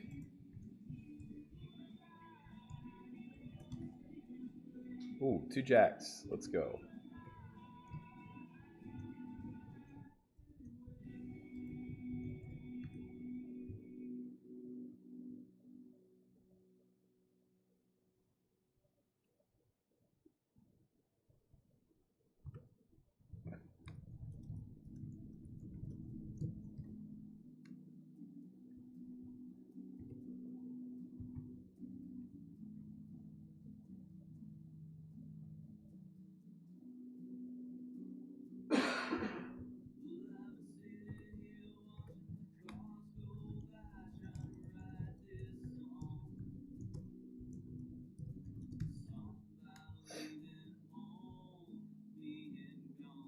Matt puts ketchup on his steak. I do not, but I am a Heinz 57 loyalist. I put ketchup on most things.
This is the longest bubble ever.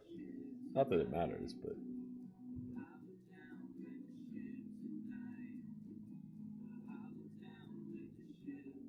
Whoa, whoa, whoa, every night.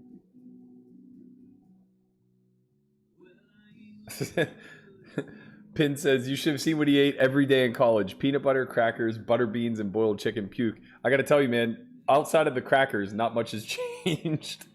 That's still a strong staple in my diet. God, I love lima beans.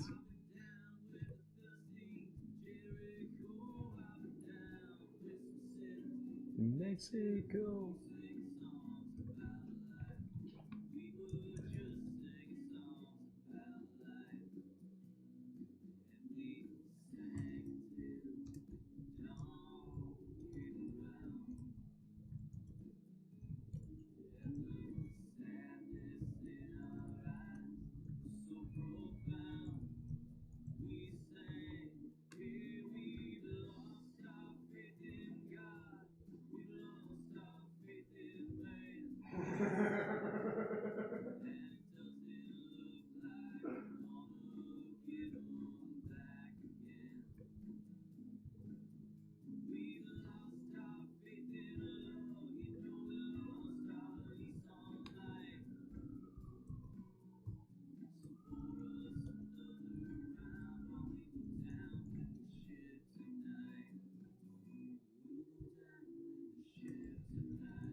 See you, Josh. We'll see you tomorrow, man. I don't know how we're still in this thing. We are battling 2 out of the money. 19 of 26. We've won 1 bounty. Not enough. We need more. More! Pigs, they were honest with me. What's so wrong with my life? It looks as though Craig...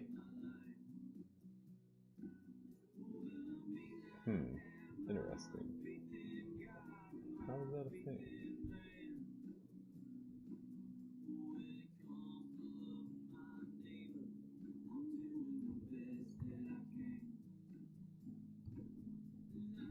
I think our man Clegg here is the bounty chip leader. Or the bounty leader, whatever.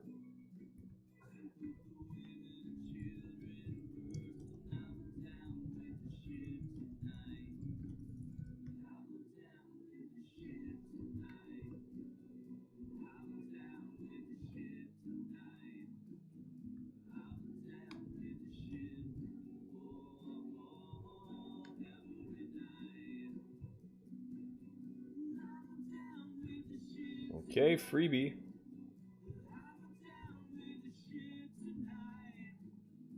King of the Shredder says, hey Bert, cool to see you playing your craft in your backyard city again. Just curious, are you in Leechburg? Not to sound stalkerish, but Googled your hometown. No, I'm not. I'm actually in the North Shore.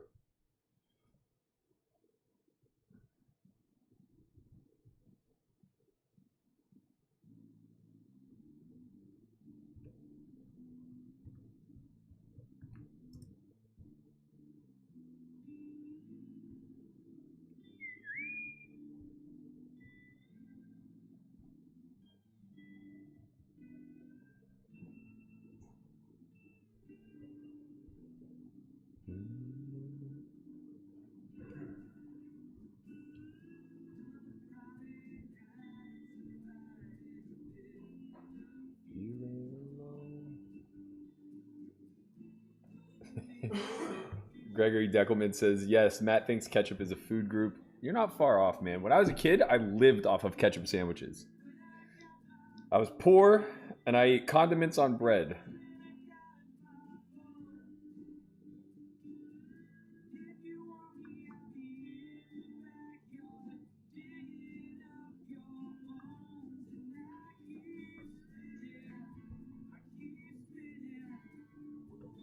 Hey, we're in the money. Great news. Great news. We've cashed for Dust. $268. Plus, we got a $125 bounty. So that's $390. We're in for $800. We're almost even.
How do you season your lima beans? I use a smidgen of bacon grease and a few other spices.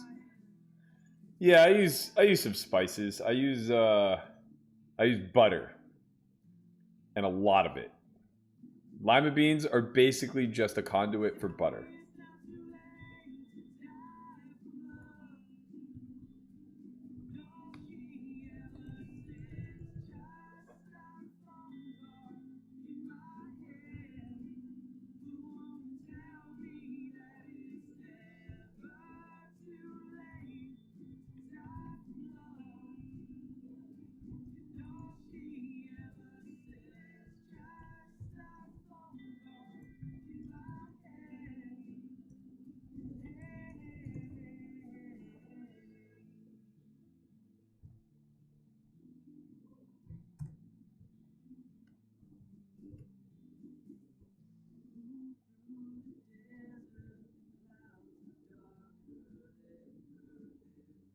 Warren says, hey Matt, what was your thinking on the Jack hand? On high stakes, you were pretty confident that you were ahead. Yeah, thanks for the stream.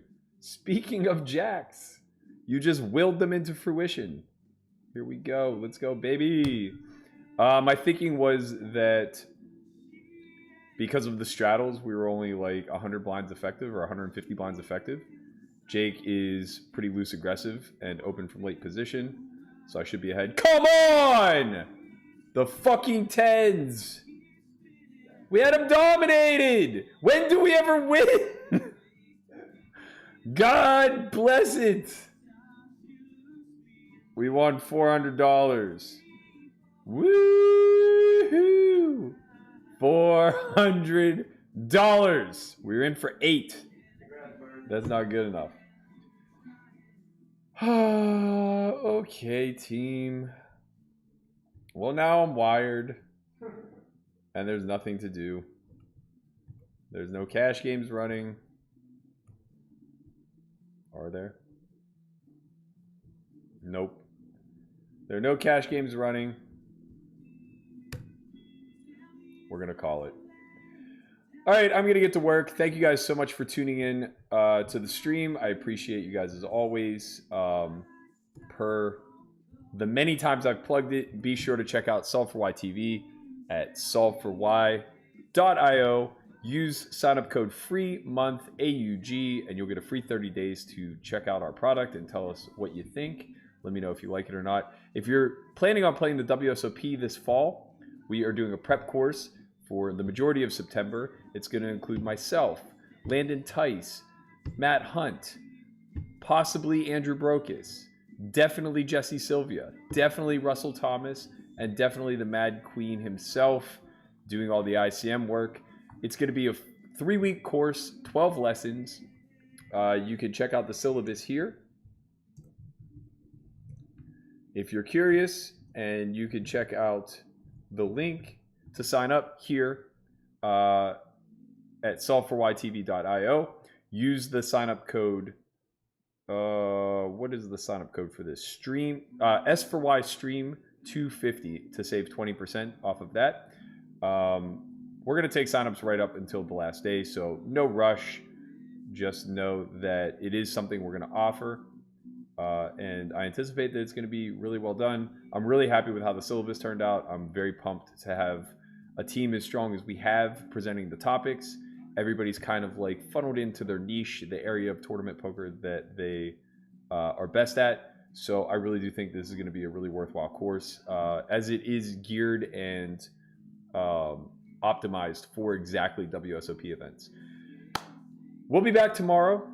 I'm not sure what tomorrow is. I think it's a PKO, which, judging by the shit show that I just played, we need a lot of work in. So I'm going to review a little bit of PKO stuff tonight and see if we can learn a thing or two, maybe come out here and teach some fucking lessons on my home turf. That's going to be a wrap for us.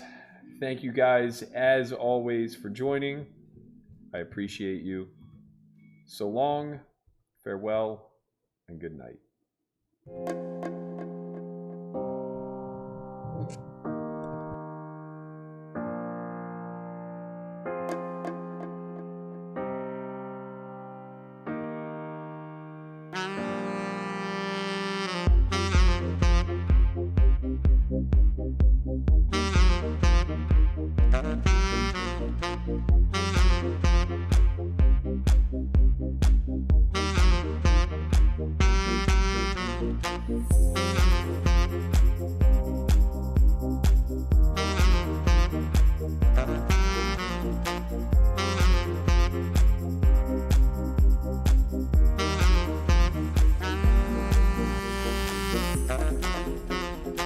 Thank you.